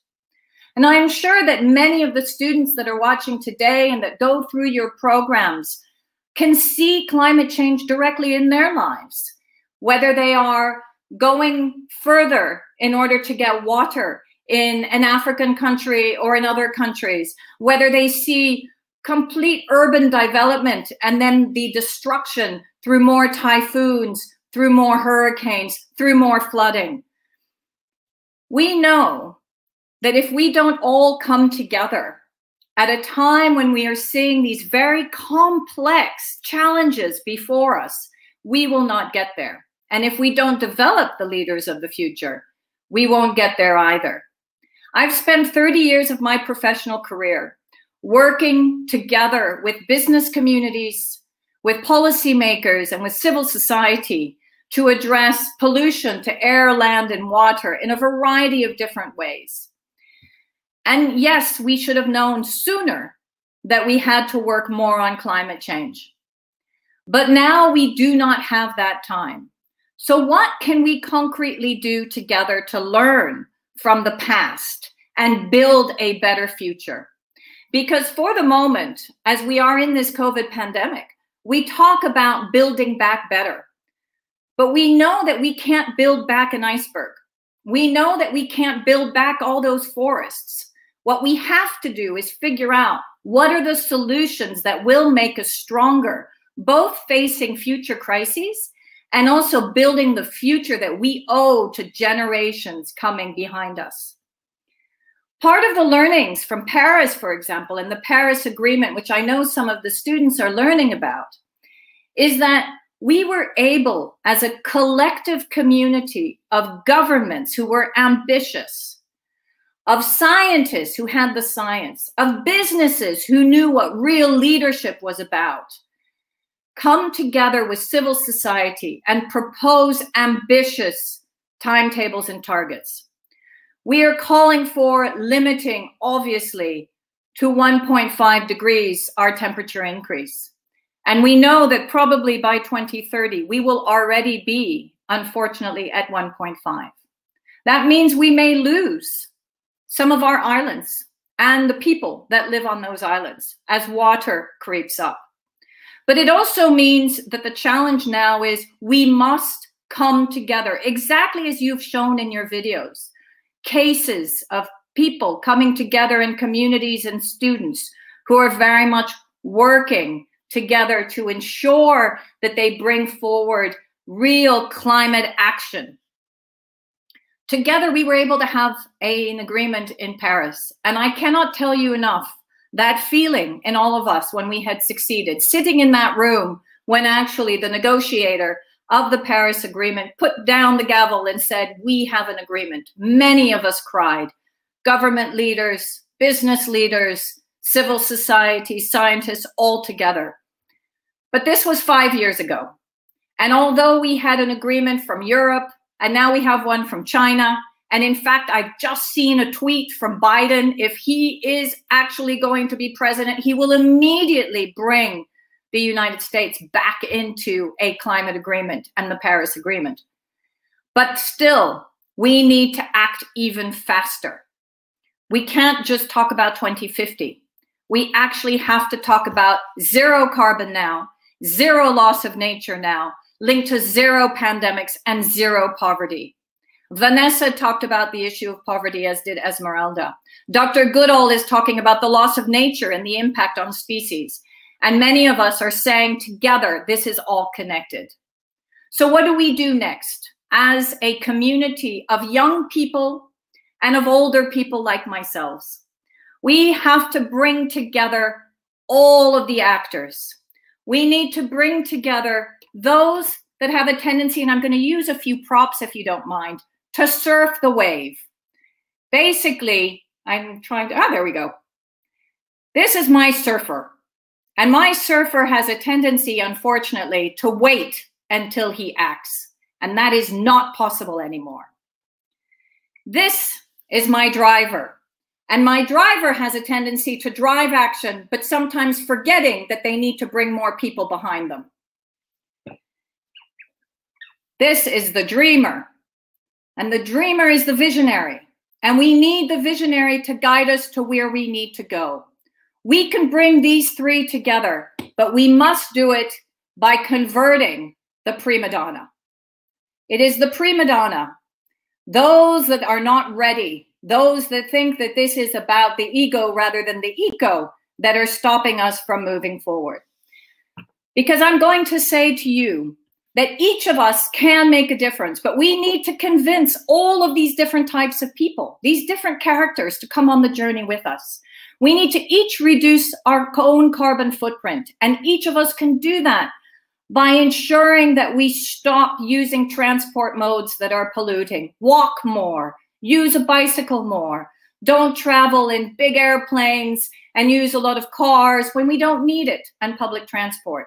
We can change the way in which we eat, and definitely this is the Western diet that is killing us, eating too much meat that is actually depleting our land and water. We need to ensure that we also bring in the knowledge at all levels, from primary school to university, as to what individuals can do across their communities and across their schools. And that also means making your school net zero and holding your leaders accountable. And if you can, when you're old enough, voting for the right leaders. But most importantly, we need to remember one thing, and I'm going to end on this point, and I'm going to use one more prop. Because once again, in 1961, President Kennedy of the United States drove a mission to the moon. And this is Tintin's Moon, for some of you who know the comic books Tintin. I would say to you, we don't need a mission to the moon. Our mission is not to go elsewhere. Our mission is to protect the beautiful planet that we call home. And we can do that together.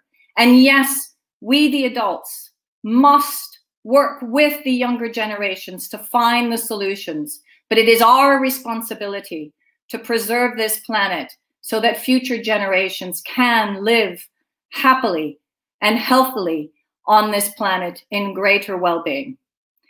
So Kun, thank you for everything that you are doing. I could not thank you enough. And the beauty of the people that you have brought together behind your project and the strength of that collaboration and solidarity will hopefully enable us to really make a difference and create the best decade of action we've ever seen.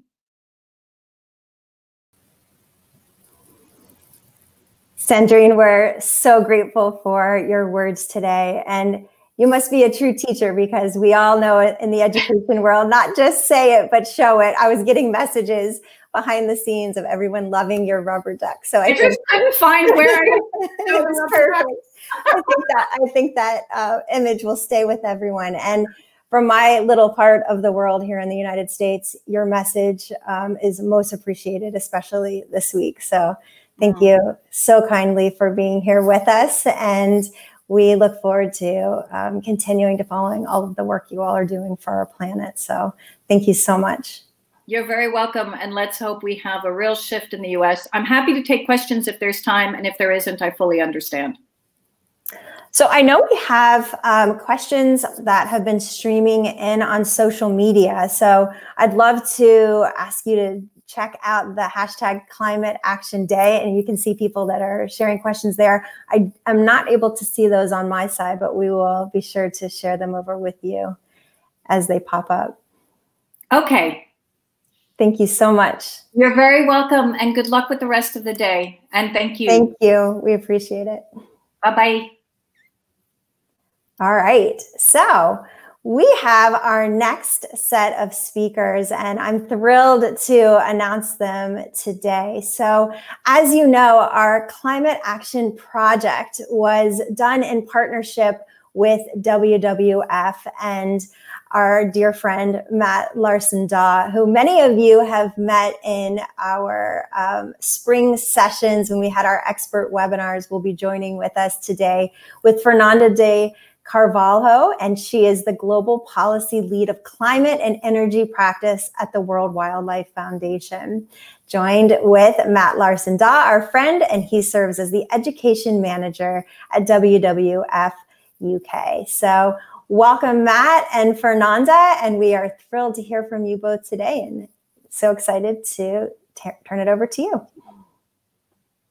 Thank you so much, Jen, and it's absolutely fantastic to be part of such an exciting event. I'm just going to say a few words, and I'm going to pass over to Fernanda, who is the brains of the operation today. But I wanted to say before I did that WWF are absolutely delighted to have been supporting CAP this year. Climate change as an issue connects us all across the world, and it is by working together across borders to find solutions that we will be able to shape a future in which future generations can not only live without fear of climate change, but also live better lives as humans. We're not just about trying to find ways to avert disaster. We can actually define a future where we can be healthier, we can be happier, and our lives can be more enriching. So as daunting as the climate crisis is, we know that the technology and the knowledge that we need to address it already exists. And I know that those of you who've been working on the issues around climate change for the last 6 weeks will have come to that conclusion. And I know that you've come up with some incredible solutions yourself. In a way, it's like we have a big pile of Lego in front of us. And I really wish I had a pile of Lego to use as a prop right now, having seen the ducks earlier. And in that pile of Lego, we have everything that we need to create something fantastic, something beautiful, something that does the job we need. And we could leave it as a big pile of bricks. It is just a pile of bricks. It's not doing what we need it to do right now. Or we could simply throw together something that does the job, but it's not beautiful, it's not clever, we're not proud of it. But we have another option available to us. We can think about the future that we want. We can think about what we want to build with that random assortment of Lego bricks. We can imagine something that is possible, and then we can work together to build something truly spectacular. So the bricks are there. The hands that will shape that future are ours. But perhaps more importantly, they are yours. It's something which is taking us into the future. At WWF, the Worldwide Fund for Nature, we are very much science-led as an organization. So my mission and that of other educators at WWF is to ensure that this science is accessible and it's understood by the younger generation today. But most importantly, that science is understood in the way that people understand what it means for them now, and what it will mean for them in the future. And so to that end, we're really excited that we've been involved in the Climate Action Project, particularly helping to develop foundational climate change curriculum that hopefully has been useful to schools that have taken part this year, but will also help teachers to take the knowledge and the understanding of climate change into classrooms the world over as the years go on. And projects like this and the work of all teachers that bring science and inspire thinking around these big issues are so important. As the climate changes, so must we. But how we change and what this means for the future, that is really up to us. We can define that future. And we've seen in recent years, for better and in some cases for worse, that one idea or one leader can change the world. Just one big idea, one impactful leader. And that next idea could be yours. The next leader could be you. And through projects like Climate Action Project and with the support of inspiring teachers, you have the opportunity to gain the skills and the knowledge you need to be that force for change that the world needs. So you've started on that journey. I'm absolutely delighted with the scale of impact that this project promises to have in the years to come. But that's enough from me. I'm just an educator. I shouldn't say that on a project like this. I am an educator, I'm proud. But I'm delighted to be joined by someone who's walking the walk and talking the talk around climate change action. So we're joined from Brazil by Fernanda Carvalho, and I'll pass over to her now. Thank you. Okay. So at the moment, it's my screen that's shared. Could we share Fernanda's screen, please? Yeah, I think I'm trying to share mine, but mine is showing you. So that's, let me see if I can fix this. It's now your screen, Fernanda. So if you just bring your slideshow up, it will be on screen. Okay, thank you. Huh, wrong ones. Can you see them? Yeah, you just need to put it into slide. That's it.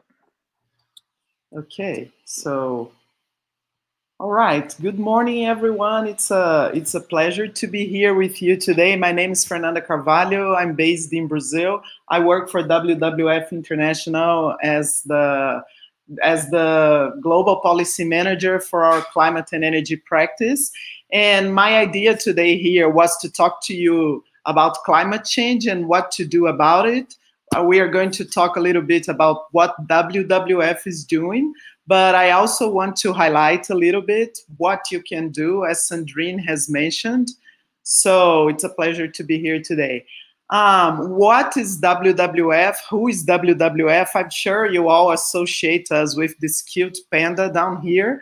We are the panda. The panda is our symbol, and we are proud of it. And our mission is to work for a future where people and nature can thrive together. And to get there, we work with forests, we work with oceans, fresh water, wildlife, of course, climate change, and food. That's how we divide our work. And our work on climate and energy is basically those points that I'm going to speak a little bit about. So we do put pressure on governments. We participate on the COPs that you have heard about. We try to influence negotiators at the COP. We have what it's called the Panda Hub. It's a pavilion where we do a whole program to try to highlight what is important for us and things that we are doing, showcase our projects. But more than that, we work with our national offices. We are present in virtually all countries of the world, advance to try to convince their governments to take climate action. And a good thing is that we have very recently been joined by youth. Of course, youth is out there for a long time, but since Greta came on board, this movement became stronger, and it's a very welcome force that has been helping us a lot. We also work with business to try to convince them to take on targets to reduce emissions that are based on science. We help people and nature to adapt because we know climate change is adaptation is a reality. It's not only about mitigation anymore. We have to deal very strongly with adaptation and resilience.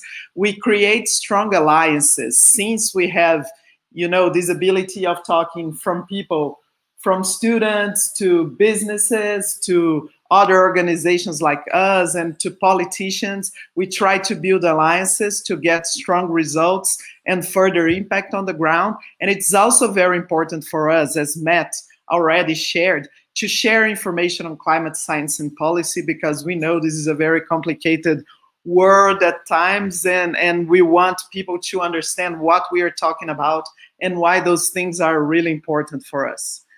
So this is an example of how we put pressure on governments. We are doing this campaign called the NDCs We Want. NDCs are nationally determined contributions, or the climate plans that governments have to put forward. And we know that they had to do it by the end of this year, 2020. And this process, unfortunately, has been delayed by COVID. But this is a very important thing for climate ambition, because basically the sum of those NDCs this year will decide if we are to stay on a path to 1.5 global warming or not. So what we are doing is analyzing those NDCs, and we are ranking them from the NDCs we don't want, that would be the red ones, like, for example, here, Japan and New Zealand, to the NDCs we want, the green ones, the good ones that we see here from Rwanda, also from Suriname. So, and in this website that you have the link here, we have a whole analysis of why we are ranking the NDCs like that. So this is something that countries will look at, and then they will have our feedback. And that's also useful to others to try to push for the things that we are asking for, to have good NDCs. So it's just an example of what we have been doing so far. Another example is the Living Planet report. I don't know if you have heard about it, but this is a document that it's a very comprehensive study that we produce every single year. That is a health check for the planet that takes every 2 years. Sorry, I said every single year, but it takes place every 2 years. So every 2 years, we do this comprehensive assessment, and it's really nice. If you want to take a look, there is lots of information in the website of the Living Planet report. It's livingplanet.panda.org. So what is the Living Planet's index? They produce an index. And what is it telling us? The news this year, unfortunately, are not good, as many of the speakers already told you. It's a problem that we have on biodiversity also. It's not only on climate change that we are having a crisis. And what this report is saying is that the average population of animals, mammals, fish, birds, reptiles, and amphibians has had a significant decline since the 70s. Around which I was born. So from that time till now, we have lost 68% of our animal populations. That's very sad news, because all of us would want to be in a path towards recovering those populations. And what's happening is that they are declining. So first we need to stabilize such populations, and then we need to focus on recovery. So it's a very serious picture that it's being painted by this Living Planet report, unfortunately. And when we look at it, when we look at the causes of it, it's very unfortunate to say that we are the cause for such a nature decline since the 70s. And it's very important to highlight that climate change is putting pressure on ecosystems. So this is one of the drivers, not the only one, but a key one. 30% of all land is used for agriculture. This loss of nature has economic impacts. We are losing biodiversity that is essential for food security. 1/3 of all food is lost or wasted, and we need nature, because nature underpins our health and well-being. So this is not good news that nature is declining, but we can also act to restore nature. So it's still time for us to act and try to reverse this very sad situation that not only affects our climate, but also our nature. So when we talk about climate change risks to biodiversity, I don't have a prop here like Sandrine did, and I'm not meaning to compete, but I have this cute picture of this rodent here that unfortunately is no longer among us. This is the first mammal that was extinct from climate change reasons. The Bramble K. malamis is his name. Melomis rubicula is his scientific name. And this is very sad news that this report this year is pointing out to us that one species has already been lost to climate change. And there is scientific confirmation of that. This is very, very sad.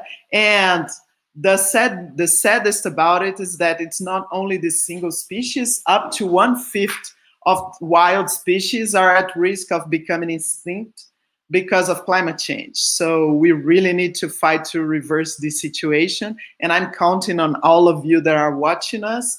And this is why we're going to talk about what you can do to help.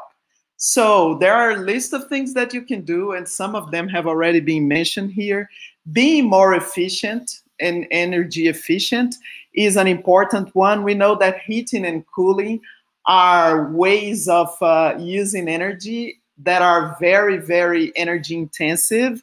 They require lots of energy. So if you think carefully to use heating only when you really need it and cooling, the same thing, that's a strong contribution that you will be playing. Electric appliances, they have information on the amount of electricity that they use. So it's important that you start paying attention to that to make the right choices. Choosing renewable energy, of course, when you can, it depends on which country we are or what are the circumstances. But if you can use solar heating, use solar panels in your house, or demand that your school uses renewable energy, solar energy or wind energy is also a very important way to help. Using alternative transport has already been mentioned here. If you can use collective transportation, that's better than just driving your car or being one person in a car to get to work. And this way you're also contributing to the quality of life of people in the city, to the traffic, to better traffic in the city. Use your bike. Biking is so cool. I love biking, and it's also good for your health. So you're contributing not only for the planet health, but also to your own health. Eating selectively, which is something that we will explore further. As an example, recycling. I mean, I hope all of you know about it, especially this generation, because this is key for our planet. Plastics, we know, are a big, big threat. And so reducing the use of single plastics is fantastic. But if we have to use materials such as plastic, glass, and aluminum, it's important that we recycle. Of course, spreading the word is key.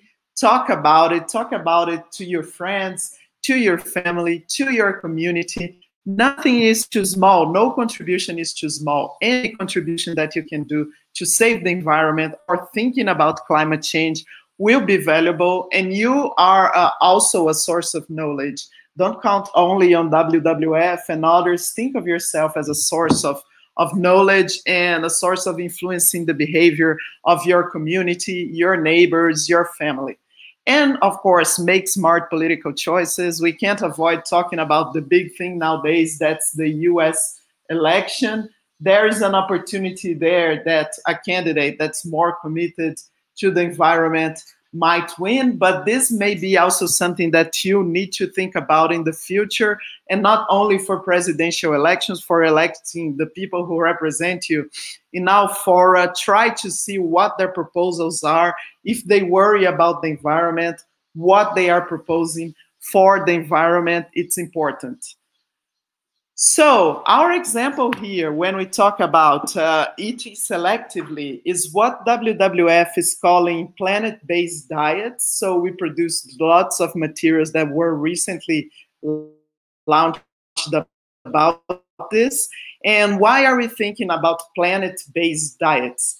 First of all, in the context of climate change, it is because the food systems producing food accounts for 27% of total GHG emissions. And it's not only producing food, it's producing, consuming, and also disposing food. Those three things, they are 70% of total GHG emissions. So if we tackle this, if we reverse this tendency, the impact will be of 27% of total emissions. And that's major. That's not something that could be ignored.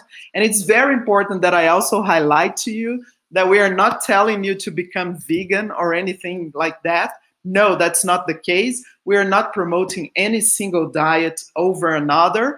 And this planet-based diets approach allows for different patterns based on geography, culture, tradition, availability, and also affordability. And of course, science has said to us that animal protein has to be diminished because of the impact they cause on the environment. So we're not telling you not to eat animal protein, but consider the information of science and that we should eat more vegetables. I'm sure this is not new for you. Probably your mom has been telling you about the vegetables as much as myself. So this is not new, but we are going to show you a little bit more about this.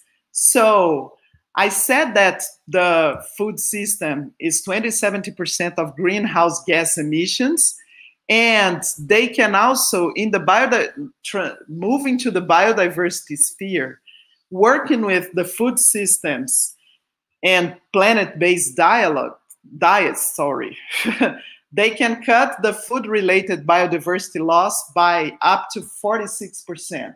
So they can also contribute to biodiversity. So the way you eat, the message here is be careful with the way you eat, mind what you eat, because that's a huge contribution that it could play there to climate change, to reversing climate change, and also reversing biodiversity loss. As I mentioned, we are not in the path to restoring this biodiversity that we lost so far, but we will be if we address not only diets, but diets, food loss, and waste. That will put us in a stabilization path. And if we address diets, food loss, waste, and production, we'll be in a restoring path for biodiversity. So plant-based diets, planet-based diets are a choice that you can make, that you could play your own contribution to reversing both the climate and biodiversity loss. And then there is a tool that WWF has launched very recently in our website on planet-based diets. You can look for it. You can use it to select a country, and I put Brazil here as an example because this is my own country. And then you can select a type of diet. And I selected our current diet. I don't know if you know much about Brazil, but we are addicted to meat. Not me, because I've been a vegetarian now for 2 years, but meat, beef, plays a very important role in our diet. Probably you have heard about the Brazilian churrasco. It's a food that everybody loves. And then if you do that, you can select the foods that you want to eat, but you could also see the impacts that the diet would have if it was adopted by everyone in Brazil, for example. So when we look at the GHG emissions here, we could say that this diet choice, our normal diet choice of eating lots of beef, because that's the red in here, would cause 1,087 million CO2 equivalent emissions. So that's a lot. And that also impacts the cropland use here. If you can see, we need 42,965 hectares to produce the food to have a diet like this. So this provides to you a sense of the impact of what you're eating. And then if we do the same exercise here using, for example, vegetarian, which is the diet that I have more recently adopted, you see that there's a different impact here. You see that when we look at GHG emissions, those would be of 282 million tons of CO2 equivalent, as opposed to 1,087 if I was eating meat normally without reducing meat. So even reducing meat is a contribution that you could do. As I said before, our idea is not to convince anyone to change their diet, but at least look at it and know the impact of their diet. And the cropland use is also reduced from about 44,000 hectares to 36,405. So there is an impact that you can do with your own choices, your choices of what you eat, your choices of who you vote for, your choices of of how you live. And the good news is that we are seeing some things change. We saw very recently China announced that they want to be net zero by 2060. We may see some change in the US position towards climate change. There is an opportunity for the EU to also enhance their targets. But my message here is that we shouldn't leave it only to governments. We shouldn't leave it only to the private sector, to industries, to businesses. Everyone has a role to play, my friends. If we want to have a stable future, if we want to have nature thriving for you and for your kids and for the next generations, and if we want to stay on the track to 1.5, everyone has a role to play. And that's what I wanted to highlight here in my presentation. You can always reach out to me for further questions, for more information, and also to Matt, who is already known by all of you. And I would also like to highlight the importance of this kind of initiative because, as I mentioned, spreading the word and also trying to translate the information from science and policy to broader audiences, to the ones that can and must make a difference, is also part of our mission, is something that's very dear to us and that we value very much at WWF.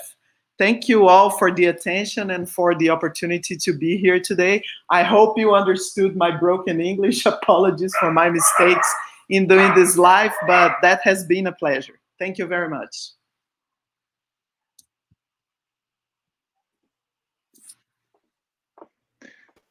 Thank you, Fernanda. I have, hi Cohen. I was going to ask if there's a time for me to show a little video. So sorry for interrupting.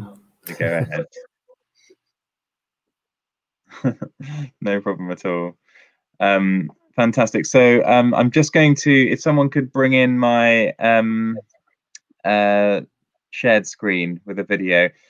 So this is how we'd like to end. So I said before handing over to Fernanda for those fantastic words about the science and policy of climate change, that we are in a position where change is inevitable. Change as a result of climate change, change in order to deal with climate change.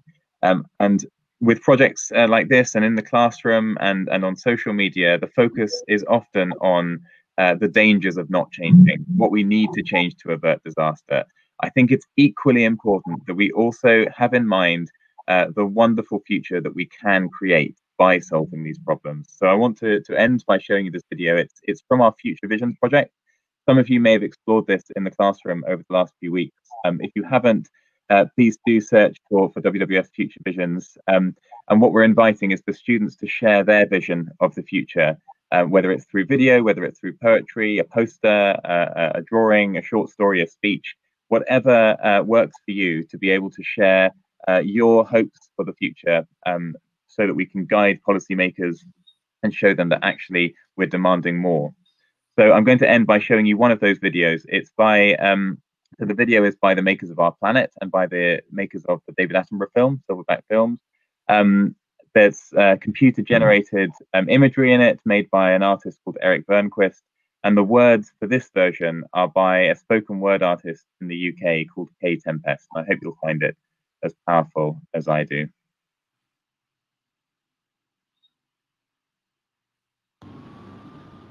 Once upon a time, in a town much like your town, on a road much like your road, where the people lived and worked and passed their days much like the people that you know, there was a feeling in the air of dread. It was thick and dark and it got into the mouths and eyes and lungs. Our mother is dying, said the dread. But wait, once upon a time, the story changed. It was not dread that tugged the people's sleeves, but possibility. The skies cleared over the city, and the sun came through in a blast of golden light, and we saw that we were standing on the crest of a mighty hill. Our view was panoramic, and we could see.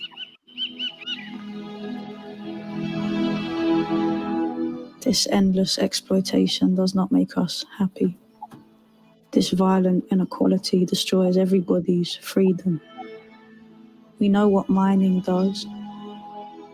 We know what deforestation does. We know what plastic in the ocean does. We know what humans need. We know what nature needs. We could live differently. We could consider our minuteness in the natural scheme of things. We could fuel our lives in ways that are not harmful. We could build our cities so they are sustainable. We could encourage nature, not just to survive, but to flourish. If we made that our priority, the animals would begin to multiply. The oceans would recover. The people would remember how to feel simple things. It will never work, said exhaustion. Money makes the world go round, said dissatisfaction. If it doesn't turn a profit, it's never gonna happen, said shame. Grow up, said fear. Put up, said fear. Shut up, said fear. Isn't this the very reason we were born into this age, said courage? To make the huge transition that the age demands. Isn't that the weight you feel? The weight of changing ages? Why are you so afraid, said resolution?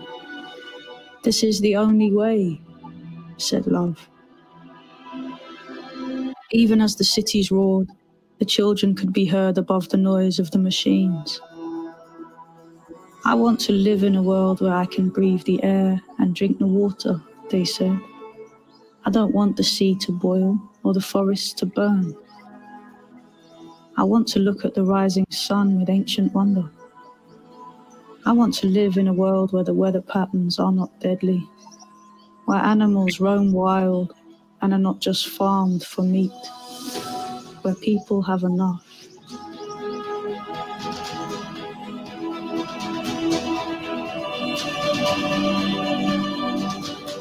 I want to be a human being, not an agent of consumption. I was not born to spend. I am more than the sum of my data. I want to honor our planet. I want to live on our planet. I want to live.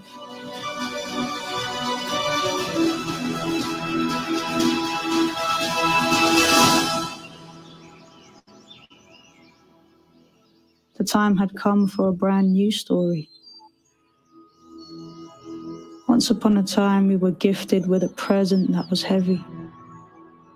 It was now.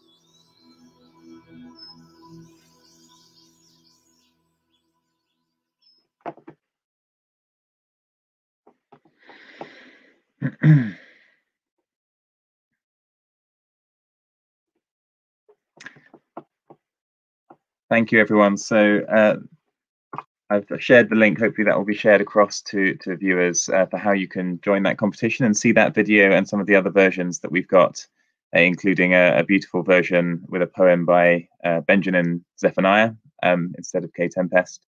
And hopefully it will inspire you not only to think of your own visions of what that future could look like, but also perhaps to share it in some way, as K Tempest has, as the filmmakers have.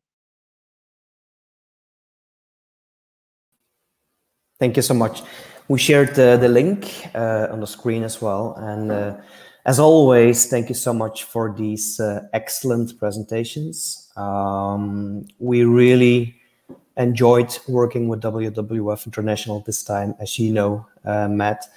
Thank you so much, Fernanda, for sharing your presentation. And we hope that we continue working together. We really want to stress the fact that we think we really made a really good curriculum this time. So thank you so much, Matt and Sean, for your contributions.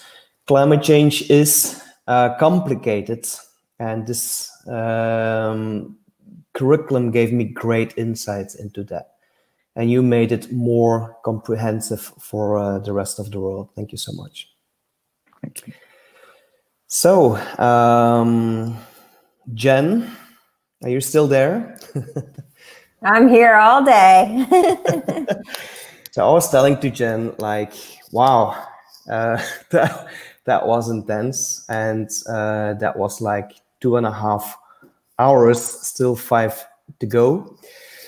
We are tremendously happy to have Yvonne Aki-Sawyer, and I will tell you why.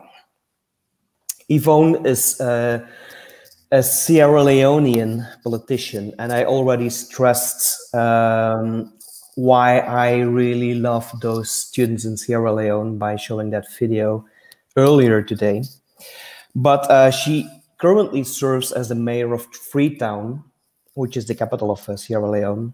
And she has been recognized for her work during the Ebola crisis, as well as for speaking out against the trade of blood diamonds. And as the mayor of Freetown, she's working to address challenges through a data-driven approach to urban development. She was made an officer of the British Empire in 2016, and you have to Google her because her TED Talks are magnificent, simply magnificent.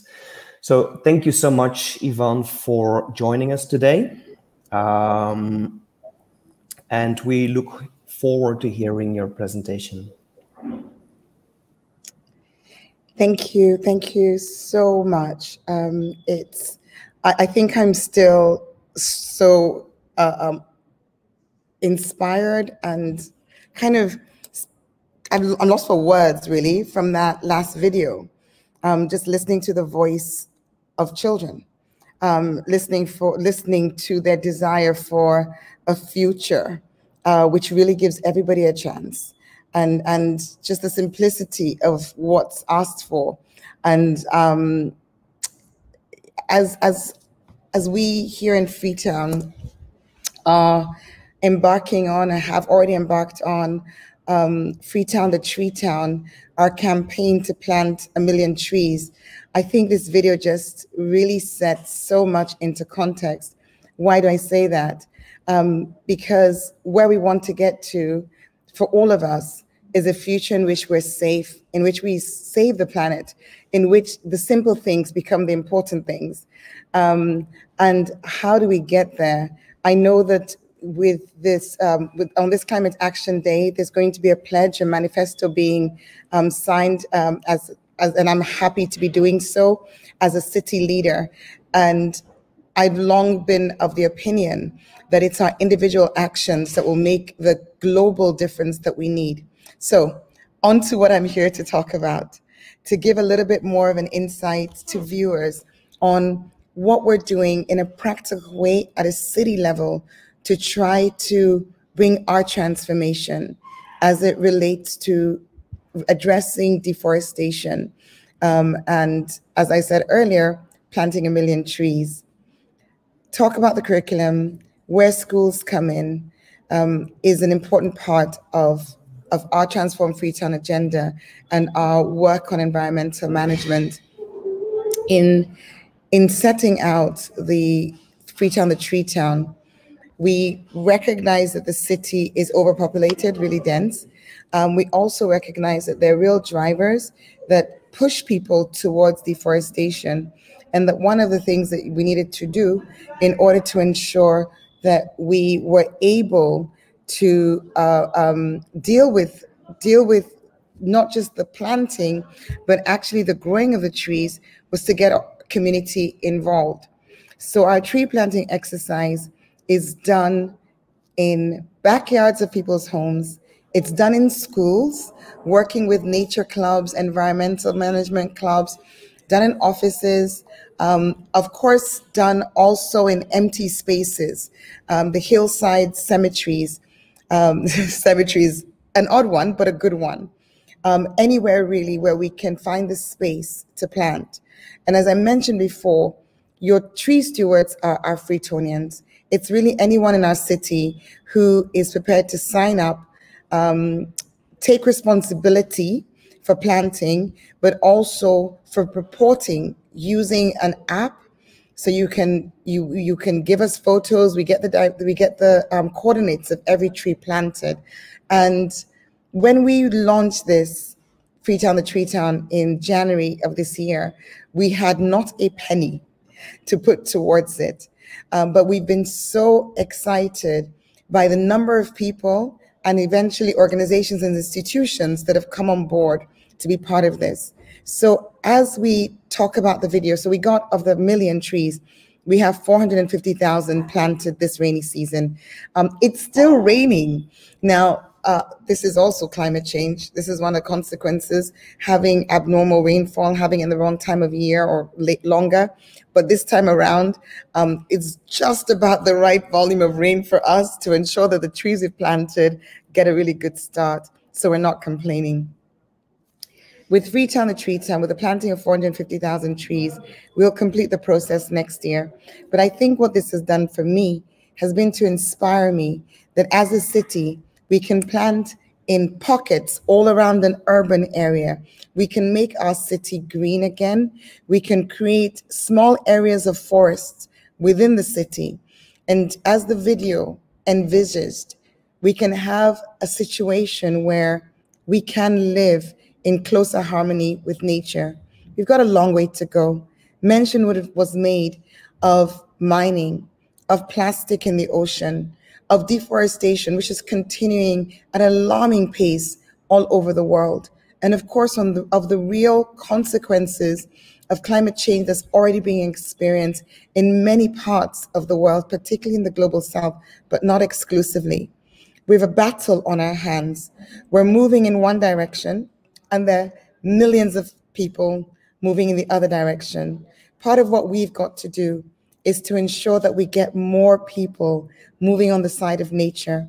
We're doing that with Freetown the Tree Town by making reforestation something that's accessible to everyone and anyone, by keeping the conversation in the media, in the airwaves, making sure that in schools we're engaging. That's what we're doing here in a small city in the western coast of Africa. We hope it's inspiring others to do more as we all collectively join hands to have the future that our children deserve to have. Thank you.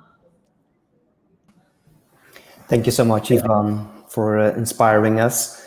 I think you are doing a wonderful job in your city in Freetown, which you also righteously call Tree Town. So this time, what we can do is we can speak for like 3 hours, go live on a webinar. We can speak for like 8 hours, or we can just keep going. I'm not sure Jen agrees on that. But I think the real deal is that we try to bring change in cities and schools across the world. Students, teachers, school leaders, citizens, and mayors trying to bring change in their area. And so we came up with a pledge this time, which everybody is able to find. And we are really delighted to hear that you're able to and willing to support this pledge, Yvonne. Thank you so much. Thank you. And thank you so much for sharing with us, Yvonne. Again, you really need to find your TED Talks because they are excellent. Really enjoy watching those.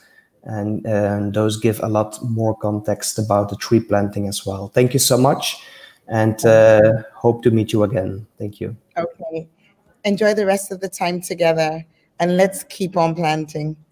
Yes, let's do that. Thank you so much. Okay. So we already mentioned that we already created a manifesto. And this is where we really hope that you are willing to join us. If you are a mayor, go to this website and do the pledge for the manifesto, which you can find online at this page. But if in case you're a school leader, you can do the pledge as well. You can make the pledge for our manifesto as well. We have 2 manifestos. One is created for school leaders, as I already mentioned. One is for cities and mayors. And we are really happy to announce that we have another mayor who is willing to do the pledge, and that is Ion Seban. Let's watch this video. He is the mayor of, and now I hope that I really pronounce this, the mayor of Chisinau in Moldova. I will keep on practicing and I will give it another try in 7 hours. Here is Mr. Seban. Like other countries in the world, the Republic of Moldova is vulnerable to climate change, which has made us comprehend and alerted the authorities. Droughts are the most devastating dangers related to climate change in the Republic of Moldova, causing direct losses of about 6% of GDP in different years. The Climate Action Project is an extremely important step for both the Republic of Moldova and the capital city of Chisinau. By 2030, Chisinau is expected to host over 50% of all urban population in Moldova, putting more pressure on infrastructure and services in the city, while creating considerable social and environmental challenges. The city of Chisinau aims to become a green and sustainable city, calling for the involvement of every citizen and inhabitant, from smaller ones to seniors. Our goal is to educate correctly and motivate children and younger generation to form caring behaviors towards the environment and the place where they live. Recognizing that there is a need for both mitigation and adaptation, we advance with optimism in the opportunity to explore bold and innovative solutions. Through our efforts, we will lead together as a city for progress and demonstrate the power of collective action. We believe in the strength of our city and its citizens, and resolve to take action with the following climate action commitments. Together with the inhabitants of Chisinau, the schools, teachers, and students involved, we are very proud of the opportunity and participation in the Global Climate Action Project, in which we participate for the first time this year. We believe that in order to protect the environment and help reduce the process of climate change, both real actions now and in the future are important. And our children are the ones who want to live in a healthy, green, and safe future.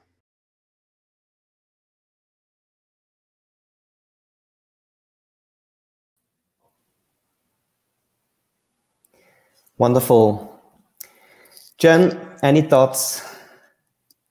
Oh, it's just absolutely incredible already. I know we have so many hours coming up still. So if you've been a part of our stream from the early hours, stay with us. We have some incredible speakers and students coming up next. But before that, we would love to take this opportunity to thank our incredible partners who have been supporting students and teachers all around the world in their journey to take action. And so one of our sponsors, Global Citizen Year, you've met many of our interns as part of Climate Action Project. We're so grateful for them and everything that they have done to support us with Climate Action Day. So make sure you check out the link. They're doing incredible work to support students in their gap year program. So allowing them to engage with really meaningful content and curriculum and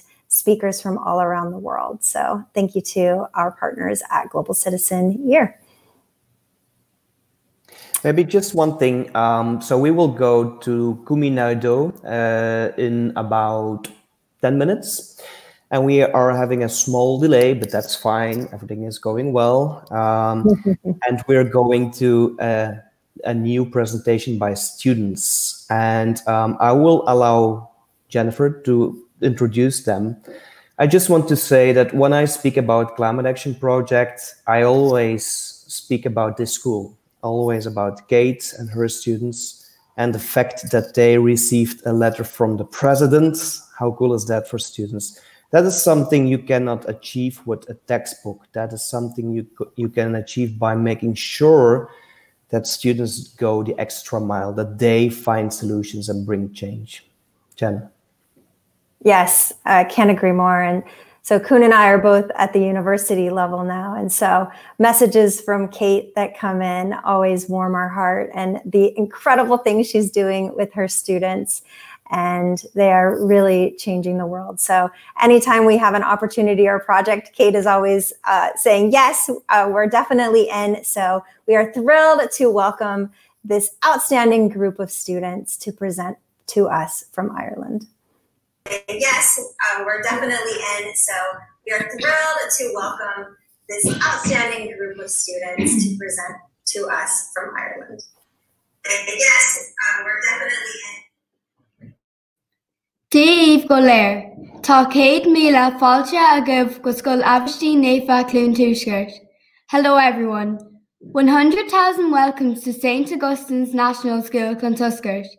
We are a small rural primary school in the heart of Ireland in County Galway. There are 19 students in our classroom from 4th to 6th class, and we are all between 10 and 12 years old. We have participated in the Climate Action Project every year for the past 4 years. We have worked on projects during this time. Our latest project was installing solar panels in our school in partnership with Microsoft Ireland, SSE Airtricity and Activate. Since the panels have been installed, they have generated 42% of our electricity in the school. Software tools installed at the school aggregate and analyze real-time data on energy generated by the solar panels, demonstrating a mechanism to achieve sustainability goals and reduce the carbon footprint of the electric power grid. When we began in 2016, we researched Ireland's waste management systems and discovered a major issue with packaging and waste separation. I wonder, do you know what this symbol is? And do you know what the symbol is?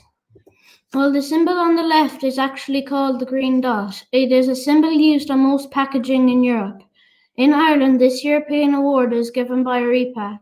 It is not a recycling symbol. It means that the company who made the product contributed financially towards a recycling fund in Europe and does not necessarily mean that the packaging can be recycled. The symbol on the right, this is the recycling symbol. A lot of people get confused and believe the green dot symbol is a recycling symbol, but it is not.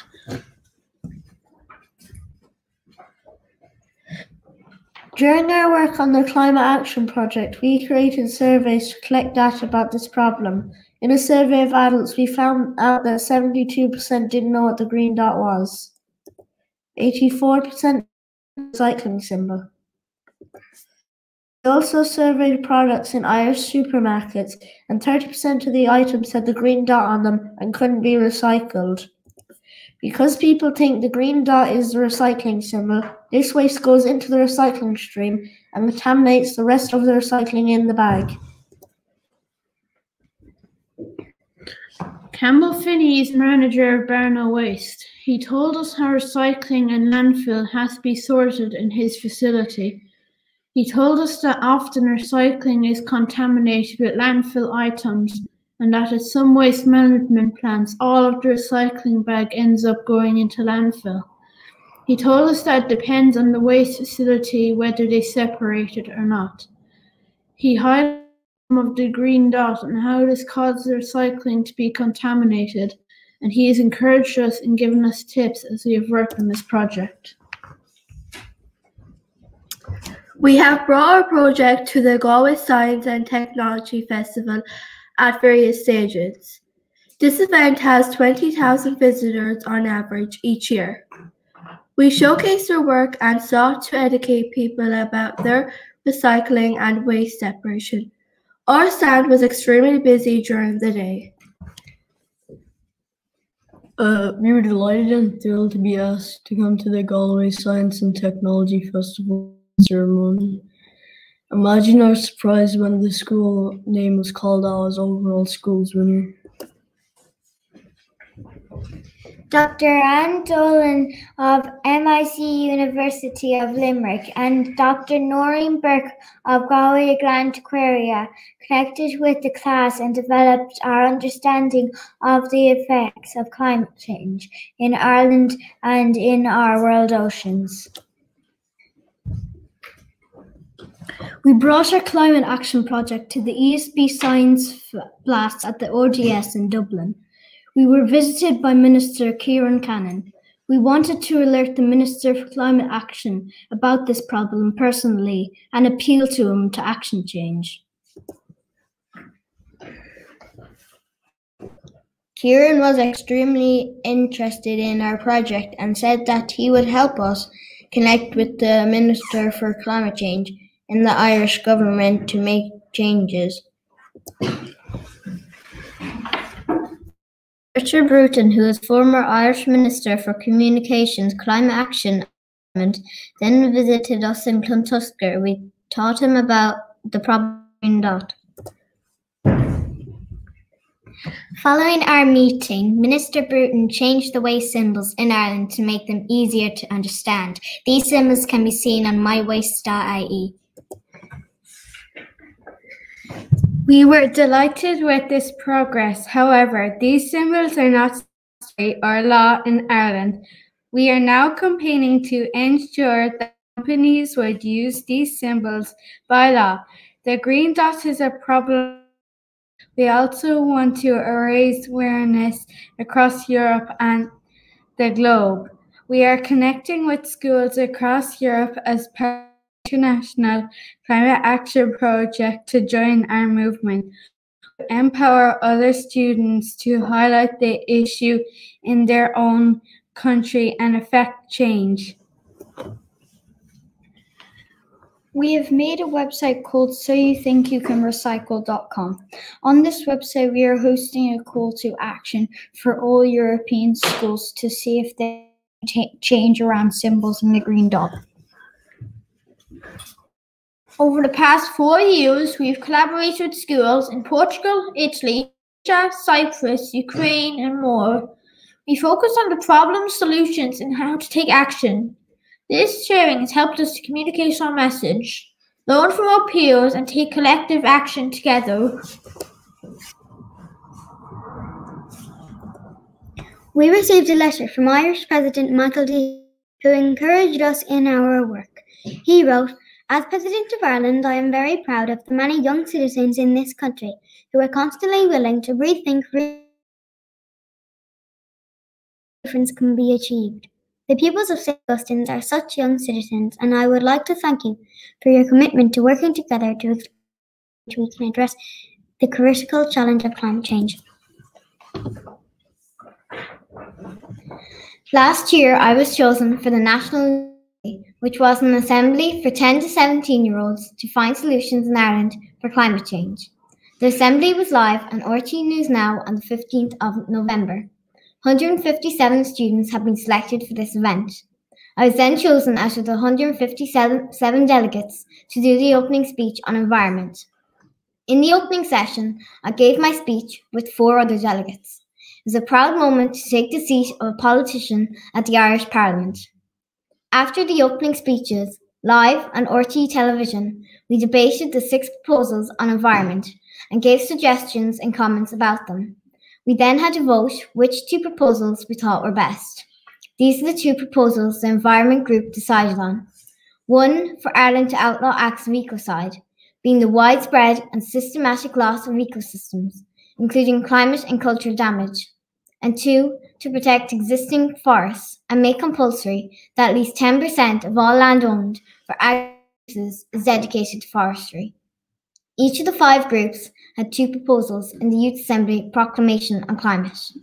After meeting Richard Bruton to deliver our proposals, I was interviewed by the RTÉ News station. It was a historic event to be part of and one I will always remember. Being a member of the Climate Action Project has given us a voice and empowered us to make a national change. We have helped change the system in Ireland and now we want to do the same across Europe. Will you join us and help us make a difference? Connect with us on soyouthinkyoucanrecycle.com to find out more.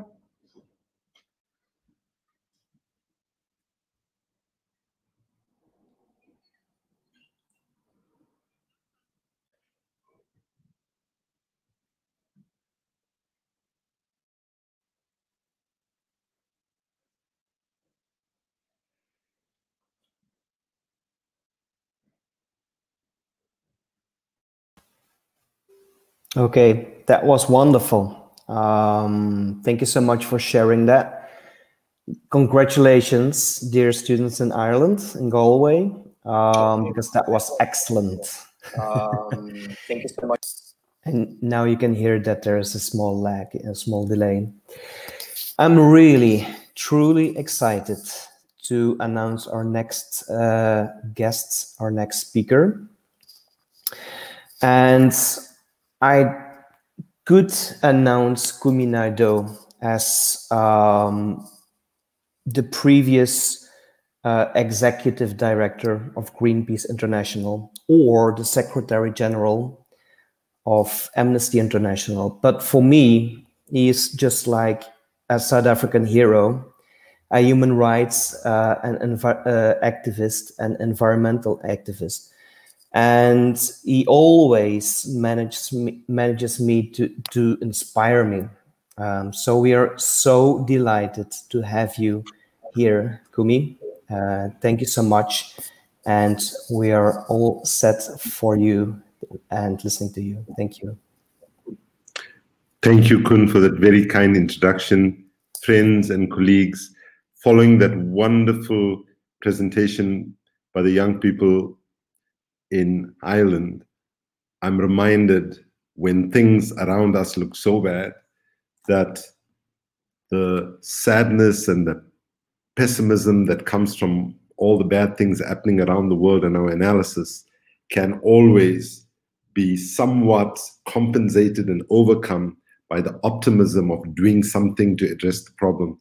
So I want to, from the bottom of my heart, express my gratitude and admiration for all the young people and all the teachers that have come together to say to the world that you are not willing to sit on the sidelines and watch your children and their children's future go up in smokes, that you're prepared to make a difference. So I want to start by saying a very big thank you. Now, let us ask ourselves, why do we have a climate crisis? And I want to suggest to you that we have a climate crisis because we have an economic system that only works for a handful of people and is broken and needs to be changed. We have an energy system where we are dependent on dirty energy, oil, coal, gas, and other dirty energies, instead of being driven by clean, green, renewable energy. So our energy system is broken. Our transport system is broken in the sense that we don't invest as much as we should in public transport, and most of the private transport is heavy polluting. We have a broken food system. So when we talk about how the food system impacts on climate, many parts of the Amazon, for example, millions of hectares have been destroyed to grow soya beans or for growing cattle and so on. So we need to look at the climate crisis as an interconnected crisis. And if we're going to address the climate crisis, we must start thinking about what kind of economic system we want, what kind of energy system we want, what kind of food system we want, and so on. And the sad truth is, people of my generation have run out of fresh ideas. We continue to look for solutions in the past, and we do not have enough and a fresh sense of perspective that you as young people have. You need to recognize that your role is not only to do projects in your community, but your role is also to start dreaming about what kind of society that we want to build for the future. And please, when adults say to you that young people are the leaders of tomorrow, please resist that, because if you wait for tomorrow, there might not be a tomorrow for you to take leadership in. So what is the responsibilities then of young people, and how can young people engage in direct involvement in trying to not save the planet, but save humanity? The good news is the planet does not need saving. If we continue on this way, what will happen is we warm the planet up to a point where we cannot exist here. We will be gone. And the truth is, once human beings become extinct, the forests will recover, the oceans will replenish, and so on. So don't worry about the planet, actually. The struggle to avert catastrophic climate change is a struggle to protect our children and their children's lives. And therefore, irrespective of how difficult it is, we need to make sure we do everything possible to address this crisis. But in addressing it, the climate crisis, it's critically important that you as young people have to say that the way things operate in the world is abnormal. And you have to start getting comfortable with being uncomfortable. The level of inequality we have, the level of military expenditure that we see our governments doing, and many other injustices. You have to get uncomfortable with all of that rather than accepting it and accepting it as normal. You also have to be, as you grow up and when you're at the age that the laws allow you to do this, you should be engaged in, be comfortable when our leaders are not listening, to engage in peaceful protests, because peaceful protests are the only things that got our government and businesses to listen throughout history to address various injustices. But you also must be comfortable with taking leadership. And you must now be saying that if there's an NGO in your community, if there's a social movement in your community, you must say, we want young people's voice on these structures. So I want to encourage you to recognize, on the one hand, things are really bad. And let's be honest, we are running out of time. This decade, from 2020 to 2030, is probably the most important decade in the history of humanity. If we do not make big changes here, the scientists are telling us that we are on the road to irreversible, catastrophic climate change. And therefore, we have to act now. So I thought, rather than speak too much longer, I would conclude my message to you with a poem that I wrote during the lockdown.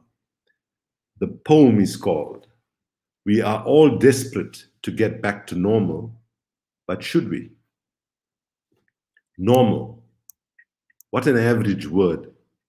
So uninspired, it's actually absurd.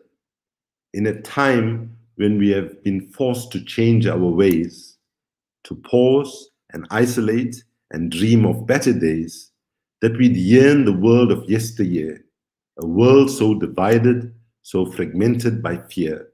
It's mind-boggling at best that we might just blow Mother Nature's test, longing for the same madness that put us in this global sadness of me first and screw you and buy 4 for the price of 2. Surely getting back to normal cannot be our aim after all the sacrifices, death and pain. Yet this pandemic has brought us to our knees, cutting jobs and highlighting inequality. Our leaders are exposed and the broken systems they have imposed, and now obviously not making any sense. So why do we obsess and resist what needs to be? To end to these failed economic schemes and political machines that weaken and divide, leaving only the elite satisfied. No, we have to be better. We must for our kin, our children and their children, and the ones after them. Thankfully, our youth has far more motivation to take action and end the years of frustration by breaking down the walls we've created and the inequality that is so outdated. So now, what are you going to do? Let's hope it's something substantially new to help building post-corona a human existence that is far from over.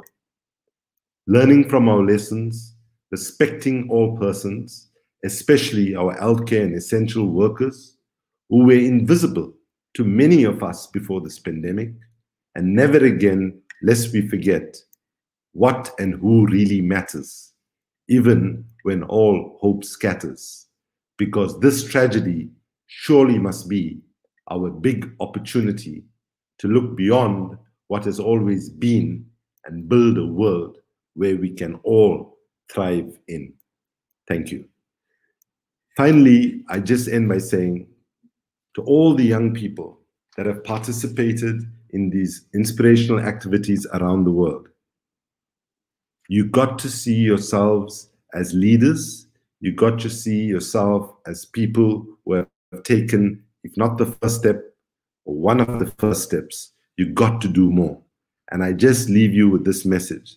That the struggle to ensure that we have climate justice is a marathon, it's not a sprint. So in all that you do, pace yourself, have fun along the way.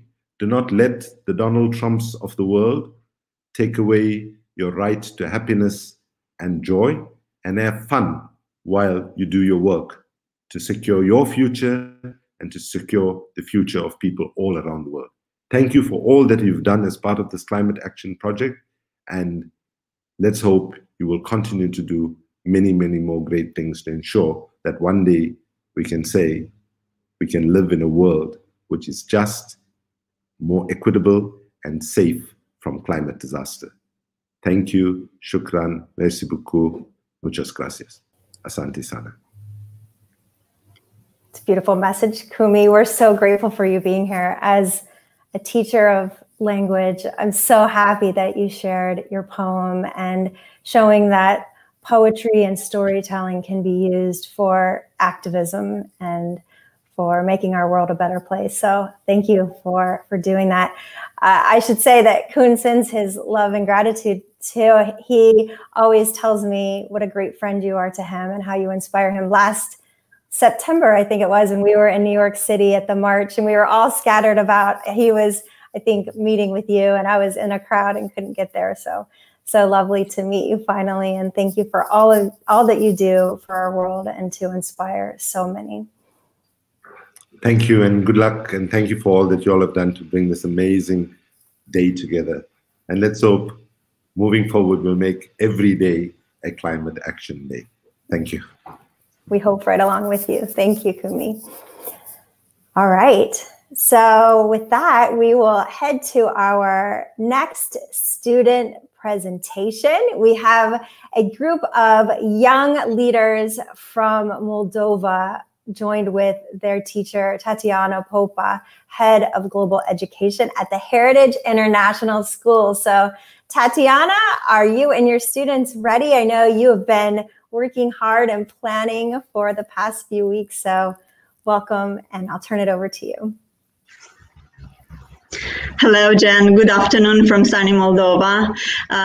We have some things to share about the time in the Climate Action Project. I'm going to share my presentation.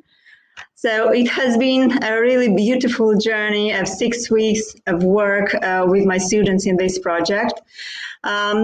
It all started with the Ministry of Education officially supporting our project nationally. And then we got to the media where we promoted, I promoted the project so that more teachers could join. And we got at the moment around 120 teachers across Moldova joining this amazing project. My own students did lots of research. They made interviews with their relatives. They had video conferences with Malaysia, with Spain, Romania, India, where they shared their findings and told the world what we know about the situation in our country and globally. Also, we planted trees. In the images, you can see us planting an oak tree in our courtyard as a reminder of us participating in this global project, and all the school watching how my students were doing this. And we also encouraged them to plant trees and flowers in their own gardens at home because we couldn't get together in the COVID pandemic. Also, we had a guest speaker, the head of the United Nations in Moldova, who spoke to our students about the SDGs and how important it is for each of us to take action and get involved. And also, I was lucky to co-moderate TEDx event for Climate Action Project, organized by the Romanian ambassador Mirela Tank, who had a wonderful lineup of speakers, of environmental activists from all around the world, who inspired all the watchers to take action and move a step ahead in the Climate Action Project. Also, my students took the pledge to stop the climate change, and they took part in the Future Challenge from the WWF. You can see some poems and future visions of my students. The young students in the primary even created some leaflets and shared them around the school. Even the director got one. Also, I was interviewed by the national TV channel in order to tell the young people in a children's show about this climate action project. I shared what my students have done and how we can all together join forces in order to change the world for better.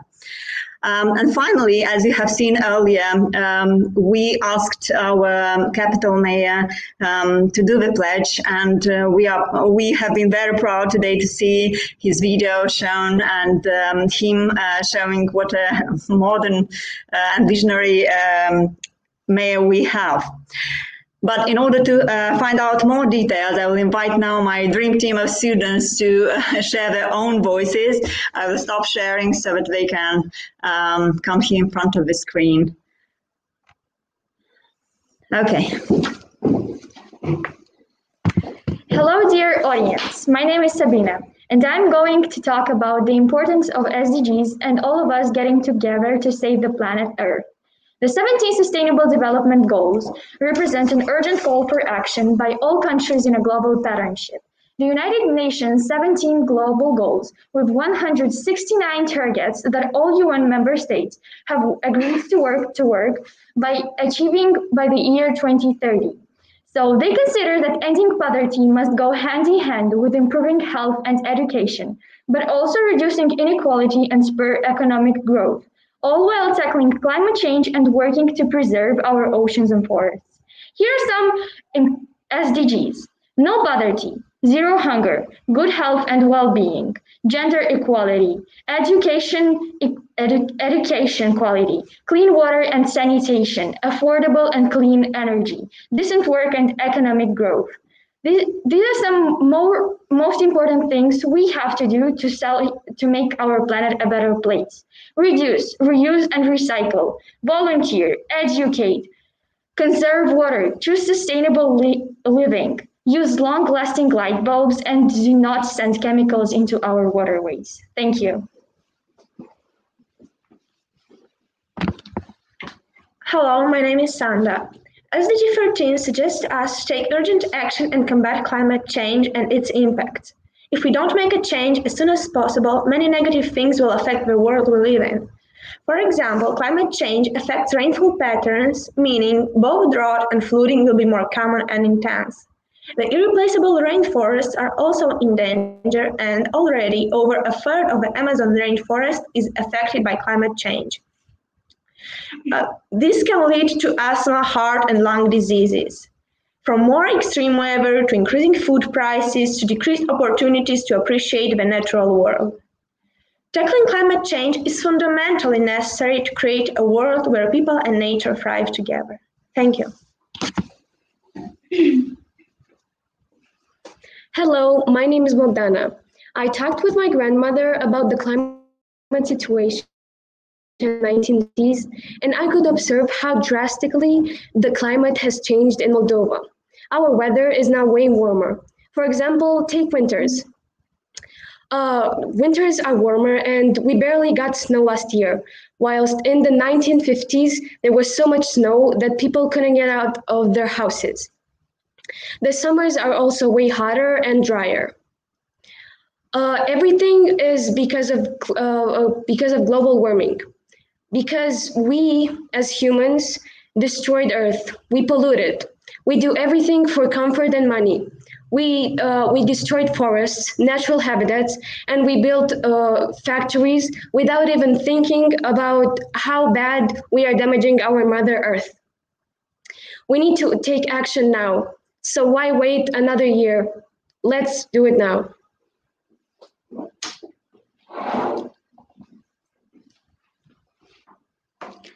Good day, my name is Jessica. There are a variety of solutions that will help diminish the increase in climate change. To end pollutions, nations may increase costs by adding taxes and constructing well-planned and managed rules on abolishing pollutants. In India, they can exterminate the transportation of diesel and the burning of biomass and fossil fuels. Because of pollution, extreme heat and droughts are occurring right this second. Countries can plant and grow more nature, plants, and nature to keep our air clean and cooperate with other countries on lowering the pollution occurring. Russia copes with these rising heat levels by bringing in artificial ice and snow to bring in the holiday spirit, as they barely have any snow. Sea levels are rising drastically due to the threatening heats. The majority of nations near the coastal lane are most affected. The Netherlands is full of skillful and talented engineers, which are contributing to end this matter. They construct durable dams. They construct canals, which are expanded daily, and are planning to build more buildings on the water areas. Moreover, we can play our part together. We can use transportation less often. We can exterminate the burning of litter and recycles. We can plant and grow nature. These might be small duties, but each of them play a big part. All of it counts. Let's act now. Let's act together. Thank you. Good day, my name is Sofia, and I will talk about the causes and effects of climate change in Moldova. These are the causes and effects. Some of them are animal slaughtering. Animals are used for clothing, shoes, and furniture, which leads to water degradation, biodiversity loss, and deforestation. For the fashion industry, many pieces of clothing are thrown away after short periods of time, which causes pollution. Vehicles are used very often by people here, and there are very few electric cars, which leads to air pollution. And the effects of climate change in Moldova are pollution, extreme heat, change in weather patterns, and droughts. Thank you. So I have one more student that is learning on the hybrid model. So he's Ernest from home. Hello, Ernest. Hello. My name is Ernest Mikuts, and I come from Latvia. Half of Latvia's territory is covered in forests, and maybe that is why we haven't felt climate change as much as other countries. However, according to my interviews with Latvian experts, its effects are becoming larger and larger. Lately, storms have been happening more often than 10 years ago. In winters, the sea near the coast doesn't freeze anymore, and the sand dunes aren't strong enough to hold the waves back. Many species of plants and animals have gone extinct in the last 100 years. These and similar challenges are direct consequences of global warming, which happens worldwide. Luckily, there are ways to reduce those risks. We can't stop it all at once, but big aims start with small steps. For example, we as Heritage International School in Moldova are aiming at implementing the EcoSchools program by the Foundation for Environmental Education. The program is meant for students to explore environmental issues on a national and global scale in natural surroundings and at the same time making the schools more sustainable. We can't face climate change alone. It is time for everyone to take action before it's too late. Thank you, Ernest. Thank you, Jan. Thank you, Koen, for the opportunity to share. Thank you for all the inspiring speakers before and after us. Good luck further with the conference. Thank you so much.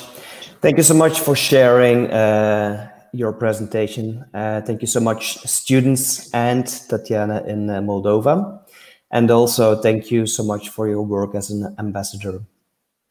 So that brings us to our next speaker, who is David Palash, and he has something great to share. He is from LEGO and he has been working on Build the Change, and I'm really looking forward to your presentation, David. Hi. Going. Hey, how's it going? Good. You good? Good to see you. Wow, I'm on the screen. That's always a good sign. Yeah. So, awesome. Thanks so much. Shall I take it away? Yeah. Let's do this. Hey, everyone. Good to see you. I just got to start by saying, wow, wow, wow. The presentations so far today have been mind-blowing. They've been incredible. So much passion, so much energy. It makes me feel like we have a lot of hope in this world to turn things around and really do the planet justice. So thank you all for your passion.